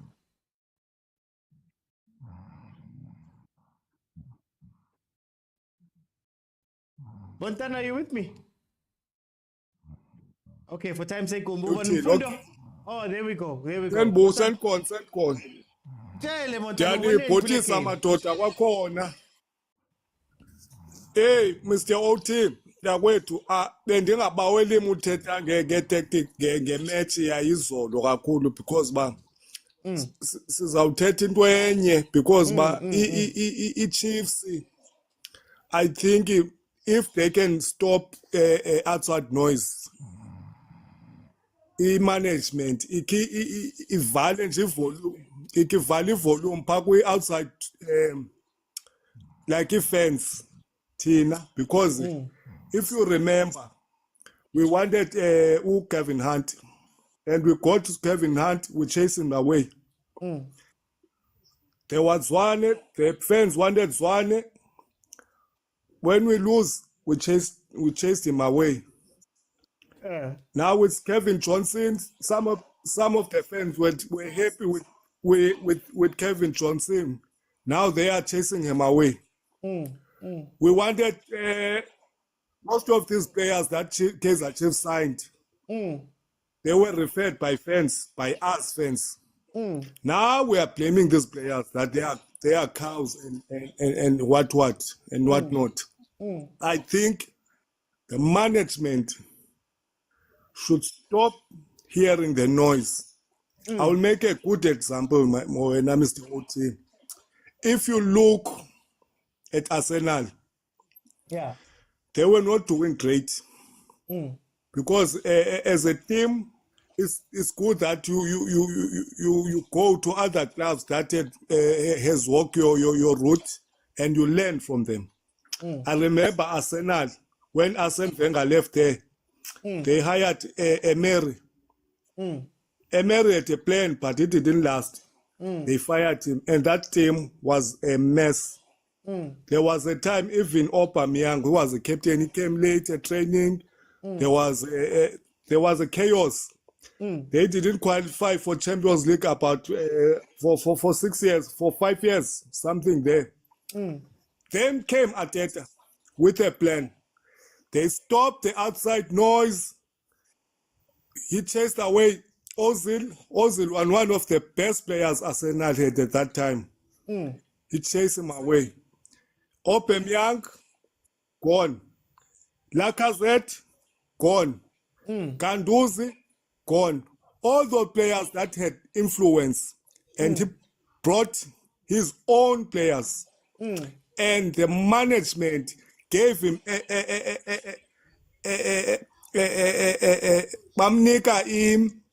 the power. Remember, if it Chiefs, since way back, it Chiefs, it players zazo, they are used to overpower the coach, the coach. They are used on that. If they don't perform, they know the coach is gonna get fired. So once a team, you get a coach and you give that coach a confidence, a vote of confidence from the management. And each and every player knows that this coach is here to stay, and we have a mandate, a 3-year mandate. That coach, we want this and that, and then coach will come and say, I want this, I want that, I want that. Then the players will take their job serious, because if you look at Chiefs, you don't know who's the coach, who's the assistant coach. You don't know which player is playing which position, and there are no leaders. We have Samkelo Zwanes there, we have Mashianes there, we have Khatebes there. They have been there for almost 6 years, but no development. No development. You see those players at MTC, they are performing well, but they come to senior team, there's no guidance. There's no player who take those players on their wings and say, come here, let me improve there and there and there. There's no such thing at Kaizer Chiefs. Good players come, when they get to our team, they just die. You don't know, like, I don't know, they just die. Because starting from the management, they are trying, but they are not trying enough, because I noticed that most of the players there, Kaizer Junior, I think Kaizer Junior, as much as he has good intentions, but I think he befriends with most of the players and the staff there. Like he brought Athazwane, he was the one, because he's close to Athazwane, which is bad for a team. You go to Smeko, he's a manager team, which is not good for any team. If you gonna pick too close and personal with the players and staff, all that. If we can do those things, and Kaizer Chiefs management, they can stand their ground. Bayeke umamela noise esuka ngaphandle with fans, because silapha fans. We asinazi qualifications, sobazi coach, but we come up with systems and we come up, sign this player and play the. That's how fans are. But you can't be a management and listen to the players. You get coach when the fans are saying get that coach. That's how not to run a big team like Kaizer Chiefs. Yeah. Because fans will always be fans, will always complain. But if they can stop that noise and stop to listen to the fans, because they did everything that we wanted. They signed every player that is there, Mr. OT. The player is recommended City Tina balandili. No coach, but akho coach usuke pha. Gavin Hunt sasimfuni. Samfumana sathi makubuyiswe uStuart Baxter. Wabuya uStuart Baxter khangalaste ne-season sathi simfuna out. Nathi as fans, if singayeka umamela i-fans ze-Pirates ne-Sundowns, because sihlala singama-fans, uvi player igceka one of our players and sincedise kuloo nto. It-create ke ngoloo nto i-division amongst thina netim yethu. That's why most yethu simamela ama-fans e-Sundowns, hayi, this player, you signed this player, he's a cow, and then we go on the ground, we chase players and gibsela amabhotile because we are being manipulated by opposition fans. Okay. I think Mr. OT, kubhlungu baba. Kubhlungu baba. I want to If jump in just ukeza for- ulapha kule panel, if No, just ukeza, finish that just the last last sentence. one, if ukeze belapha, whoever who's there to that management, adilize uqala kuzwane, goalkeeper, coach, and some of the players. We need leaders on that team. We need soldiers on that team. Those players are not bad. Dupreez is not bad. All those players, they just need a leader first. The management and then the coach. That's all, my brother. I want to jump Thank in you, on thank that you, Mr. point. Oti. I want to jump in on that point. I think the other thing that we miss when we speak about the staff, Arteta didn't come in alone.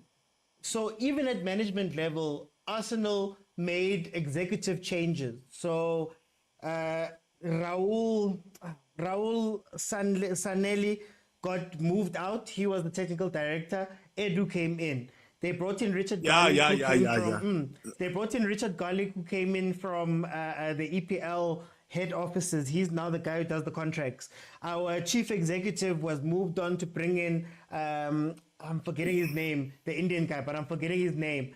There was a lot of changes wholesale that happened above. Same with Liverpool. When Klopp came in, they changed the entire backroom staff. They had a new chief executive. They brought in new people. When Pep signed for Man City, they went and fetched the guy who was TD for Barcelona, who was the technical director for Barcelona, to come in. So I think the one thing that we must also understand is that it's not just the coach. I think management as a whole at Kaizer Chiefs needs to be redone. I think for me, I don't think Abo Pobi and those people have a problem. The problem is that you cannot run a football team now the way you ran it in the 2000s. So you can't have 2-3 people who are the decision makers, who are still outside of the coach, or still outside of sporting directors and all of those people. You have to have a full team. And that is where Kaizer Chiefs, for me, falls flat. Can't be run by 2-3 people for me. But anyway, let me bring in Umfundo. Fundo, welcome to the show. How are you?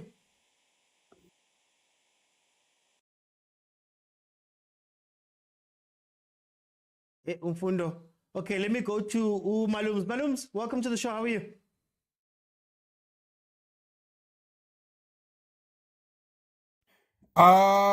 OT, Ukraine, Baba. Yes, Malums. Ukraine, Malums. Tell me about this game and your thoughts about Kaizer Chiefs. Awubhakali, I think there's a problem with either in network yakho or in network yethu. But sekuba manqapha. But anyway, Oh, sorry. yeah. No, go on. Anyway, with a game, you know, a problem here, Chiefs. Tina as outsiders looking in. Maybe not we are not in a better position to analyze now because it might be a collective problem with management and players, including fans maybe. But what is happening with Chiefs, is silence Kaizer Senior is deafening. Is silence yakhe iyenza inqalabo because right now team yakhe has no direction, and the person that previously has been called upon to give direction is silent. So it is a problem. And mind you, Tina as outsiders again looking in, it seems to say need, because if you look at it in next season, the AFL, we need it Chiefs for commercial purposes. We need it Chiefs again to uplift the standard of or image of Africa in the world. But how then does the various one of the teams that we depend on in terms of lifting its standards and image of football is performing so ever badly? If you look at the record lane currently, it is worse than NFD. And as much as we are seeing on social media fans of Kaizer Chiefs crying and by Ahly, let's say, they are like those girlfriends who are being abused every day, but they keep on saying no, but Yaman's OT, but being abused every day. But really, as Sundowns and Pirates fans, it is not how you were supposed to be. It is not how it is supposed to be happening. You've got players there, Ebalian is a dollar pointless. Sometimes, you know, I'm scared, OT. I'm not scared for the Chiefs now. I'm scared for, you know, Utatawam is 76 years old. He's a diehard fan of the Kaizer Chiefs. But unintliziyo tatak. But the unposted part is that time azange ndilithathele ipolicy yeKaizer Chiefs. I'm afraid now that the very same team that is supporting, because izolo xa ndiye emsebenzini remote ukhangela remote because ufuna utshintsha i-channel because into ayibonayo eTV. And this is a guy that taught me football. This is a guy that, you know, every time I go to the Chiefs, no matter what emotions are going to be, but he will stand up and for that hour or so, this old man is alive again. But now it Chiefs is slowly taking our Abanbetabadala to the grave. I'm not sure whether a funeral policy is it big enough to cover everyone. But you guys need to do something. You just need to do something. Okay. Before I go to Debs, look, guys, I hear the points that we've made, and I really, the one point that I will always say I dislike is the fans' point. You know, we are fans of the club. I don't sit with Upobi and Naturena and go through tactics and all of those things and what is the philosophy of the club? Why are you bringing in this one? Why are you doing that? So for there to be a notion that the fans need to be are the problem is very weird to me, because guys, at the end of the day, like I said, when contracts are being signed, when things are being negotiated, asiko. We can speak about the players that we want to speak about and want to sign. Oksala, when the tactics are being drawn up, we're not there. So it feels to me like they're hiding behind that. They're making these moves so that they can hide behind, yeah, the fans are like this. As Gumnandi, when you have a decision to make and you give it to somebody else, or you make it seem like it comes from somebody else, because then you can turn around and look at them and say, but I did what you wanted, instead of doing the hard work of them doing that. If you hire a coach, you need to be the ones that back your coach. If you went and listened to fans, at some point, after 9 years, 6 years, 7, 8, 9 years, you need to be the ones that say, guys, we're going to stick with this one. If you well and truly believed in Arthur Zwane when he was hired, it's up to you to stand up and say, we're going to stand behind Zwane through thick and thin. Now, Ntate Motsepe, he did it with Pitso.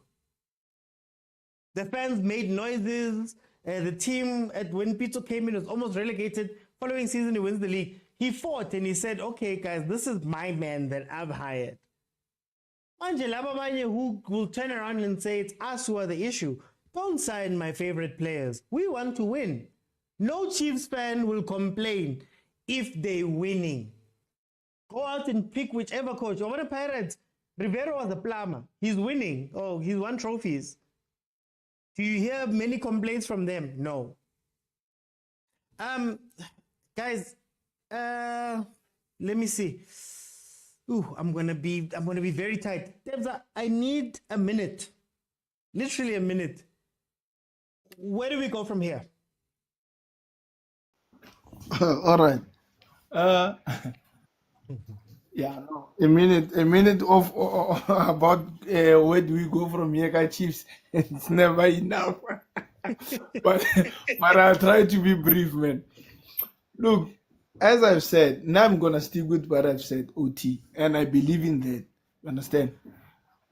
It's the whole restructure from coaching and the players and the backroom staff.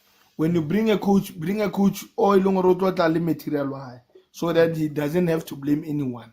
You understand? Give the coach what he wants, and then let him have time. When you hire a coach, you must also, I don't know what I interview about man said, because now you hire a coach is he going to match our philosophy? Is he going to match our expectations? You understand? Does he know who the Kaizer Chiefs are? What do we want as Kaizer Chiefs and its whole fans? I agree with you, Uri. We cannot say the fans, they cannot say anything. It is our duty to lapisa. It is our duty. We know what we want. We know who the Chiefs before, and we don't want that. We don't want what they are giving us now. We want what we are used to. So you cannot blame us for complaining. We are not used to this struggle. This is abuse. I've said it before. We are not used to being abused like this. This is abuse. So fans will always complain because they know what they want. They know. So for us, from here, it's getting everything new, backroom, the coach, and then let the coach make his own decisions on which players he wants. Let the coach and his director run the team. That's the only way. That's the only way. You understand? Because now, if they're going to interfere and then they hide, we tend to blame the coach and everyone else. It's not helping. So they must just get out of there. Let the qualified people run this team. That's the only way, OT. Let the qualified people run this team. Then it will go back to winning ways. Okay, no, Debza, thank you. Let me go to Sinja. Sinja, you've got a minute. Tell me, where do we go from here? No, Mr. OT. Listen, as long as where we are going, we are not going to accumulate 21 points Hong Kong by buying referees. As long as we are not going to enter the semi-final, CAF with disallowed clear goals, and as long as we're not giving red cards that are not there, you know what? We are okay. We are fine. This thing of buying coach and technical team and players is very costly, because it means that when the coach doesn't do well, you have to do away with all those contracts. And who's going to cough up that money? We're talking about hundreds and hundreds of millions of rands. So we need a coach that is a coach that can work with what is there. I listened to Mourinho talking about the different teams that he has won the Champions Leagues with. One is, he talks about it very well, different ways of playing because of the different types of players that he had with all those teams. Yeah. So I think you need a coach that knows what he's doing. Yeah, as long as Mr. OT, we're not 20. Imagine how many times have you played that sound? I benefited and I am proud. How many times have you played it this season for one particular team? You've played it, Mr. OT, 12 times. You have played it 12 times, and we cannot ignore it. One last thing, and that I'm going to say. Referees in PSL referees, they need to be consistent. You can't start something and then end it. They started a consultative program where they consult the third official, both of linesmen and the official and the fourth official. Suddenly, all of a sudden, now they stop that. The referee just makes a decision without any consultation. The question is why? Why do you do it in other games and why don't you do it in other games? If you look at even the Pirates game, why didn't the referee have a conversation with the fourth official? Because he has the videos. He could have made a clear decision, but he didn't. But anyway, we are here. I hope that next season we allocate, even if it's like about 6 million yan, about cash and referee, because clearly that's how you win championships in South Africa and Italy. Good night, gentlemen. The thoughts expressed by members of the panel are not those of overthinking. And can you imagine? Every time we talk about brown envelopes, they're going to bring the Rothmans Cup. Hey, smoking is illegal now. They are bringing a trophy that was illegal smoking. Even the laws have changed. Hey, you guys, let me go to Matana. Tough ask, but I'm giving you a minute. Where do we go from here?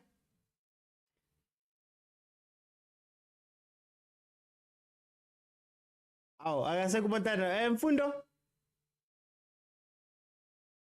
Ndikhona tata yona nganishiya. Oh, Montana, you've got a minute. Where do we go from here? Mr. OT mntakwethu. iChiefs mayiqale sifuna istructure phaa kula management. Igqiba iChiefs kweso structure sayo asifuni uba yenze uphela sonwabe. Sifuna iChiefs ibuyele kula system yeChiefs, kula identity. Sifuna identity. We don't want just to win matches for the sake of winning. No. Sifuna iChiefs identify what whoever coach is gonna come in. Aboniswe noba zivideos ezindala ze-Kaizer Chiefs. How Kaizer Chiefs used to play football. We used to have a number 10. We never play without number 10. I can count the whole day. Starting way back since I started to follow football since 1992. I think I was 11 years. If they can do that, because if you want to attract fans, you don't just win matches. You have to win them by playing a good football. Because we used to have wings, we used to have number 10, we used to have wing backs like Sizwe Mtawungu, Onyati, and then Masilele and so on and so on. We don't want a coach who's gonna come in. Even if we just want to see the progress, Mr. OT. Even if they don't win nothing, because now about winning Luto, about winning into, but our bony identity, but this is identity Chiefs, but they are not winning. Walk about winning, about Dali, ngumgquba nje lowa uyabona nje ungathi zidonki zinkomo nje ezipha awuyazi noba ubhekwa ngapi uyabona kuyadlalwa nje ngadlala indwane ezina 11 years. If they can start there and bring in the coach and say, coach, nansi iKaizer Chiefs, nansi iKaizer Chiefs esikwazi uyi-identifya thina as fans nabanye abantu abenzi ba sithande iKaizer Chiefs zasiyithande because bayithatha ikaphu qha siyithande kuba yayidlala football, pressing football, counter attack football, transition football. Sifuna lanti flame, Mr. OT, abo Dr. Khumalo, abo Shoes Mushewu, awu madoda, abo Skarango Bese, o Chabalala, o Yeye Cholonyana. sifune ezanto Mr. OT asifuni ukusayina inkomo pha ezafika ziwinisa Chiefs but ibhola izabe imdaka. Yeah. Ndiyabulela Mr. OT. Okay, Thanks for the show. No Siyabulela, problem, no bhuti. problem. Thank you for joining me. Thank you for joining me. Fundo, are you with me?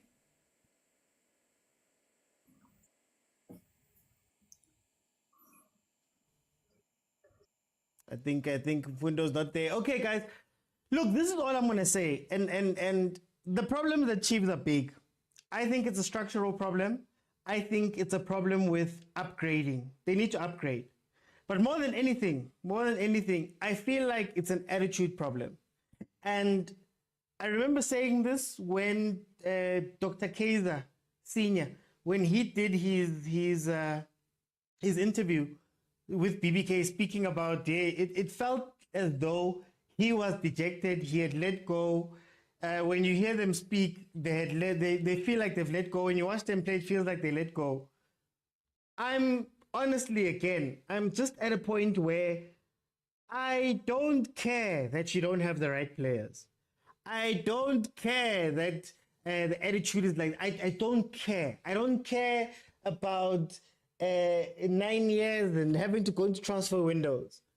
But I would love to see from this team in the last games, just show some fight. Just show some heart. I don't care about anything else. The season is done.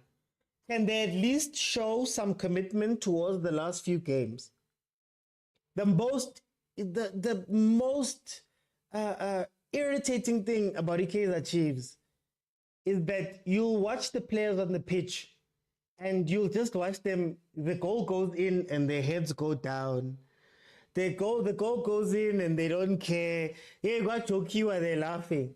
They tell us about phantom fights that are happening in the back, but you don't see anyone on the pitch who is hurt like the fans are. You hear Chiefs fans every single day. So they need to show us something. And, over and above the other things, there's so many things you can speak about. You can speak about a plan. There's no way that professionals who do this for a living, 2 sessions a day in some of the best facilities with some of the nicest salaries, who drive the nicest cars, who have all of these things. You're telling me that when they come to a game, go trepa, go pasa, go move is an issue. To see a better path is an issue. The coaching staff, your whole job every single day is to assess that team. So if I can see that player X is not working and has not been working for months now, at what point do they also earn their money? With all the technologies and, the branding, I do all these things. At what point do they earn their money? Can't be that people on TikTok, random people on TikTok, I'm a random person on TikTok with random people who are watching me. Can't be that we can come up with plans, with strategies, with formations, with subs, with this, with that, just sitting at home. Yet the people whose jobs it is carry on doing the same exact things every day. Carry on running the same exact things. The players come out and doing the same exact things that they were doing that were wrong previous match. What happens on a day-to-day basis in Naturel? And besides Chiefs, a lot of PSL clubs, what happens on a day-to-day basis? What do you do all day? Manitini al-clock emsebenzini. What do you do all day? Because if you look at that team, the players are not up to par. The coaching is not up to par. The analysis is not up to par. The physio, the physical stuff is not up to par. People are injured all the time. Their contracts are bad. It's not up to par. Development, agna plan for Bomfundo, Boduba, all those guys. They're being thrown into a hot thing. There's no plan. You go into the back, team manager, or manager. You go to the signings. Who makes the signings? Why do you make the signings? You go through all of these things and you're left to ask, you've got more questions than you have answers. The only place where you'll see Chiefs, only place you'll see tip-top marketing. Have you ever heard that Chiefs arrived late for Vodacom for Vodacom King activation. Huh? Have you ever heard of the guy who runs the social media not coming in late when they have to go live when they come to the matches? Huh? When it's a press conference, when it's all those things, then they have to. You've never heard of problems there. And that just tells you where the team is focused. But anyway, guys, I have gone over time. I hope you guys will forgive me for missing out the shows last week. I was just dealing with something. This, I hope, was my punishment. If you have not followed, please follow. The show is on Monday to Thursday, 7 p.m. Fridays at 12:30 in the afternoon. It's not just about reviews of matches. It's not just about watch-alongs. We actually have a lot of very dope discussions. So, for example, tomorrow we're going to be speaking about refereeing, and we're going to look at it from all types of different angles, South African referees, because I think that there's a lot of things to speak about there. So if you want to join me, tomorrow, 7 p.m., we have a WhatsApp group where we speak all day about football, where we post pictures, where we do all that. We don't have the constraints of time. It's incredible. I have met so many smart people, smarter than me people. I learn things every day in that group, and I'd love to learn more things from everybody else. But of course, we only have 2 hours every day. If you want to be part of that WhatsApp group, go on over to YouTube, click on subscribe, click on join, and you'll be able to join the WhatsApp group and have conversations with me and everybody else of the smart people that I'm speaking about right now. So you'll be able to join that. I also do content, guys. I release videos almost daily. Please, please, please support, share, comment, like, subscribe. Hey, do all of those things because it really does help us as content creators keep doing all of this. Guys, thank you so much for joining me. It's been a great night. The therapy wasn't that bad. I'll see you guys then tomorrow at 7 p.m. We're going to be discussing refereeing in South Africa. Bye, guys.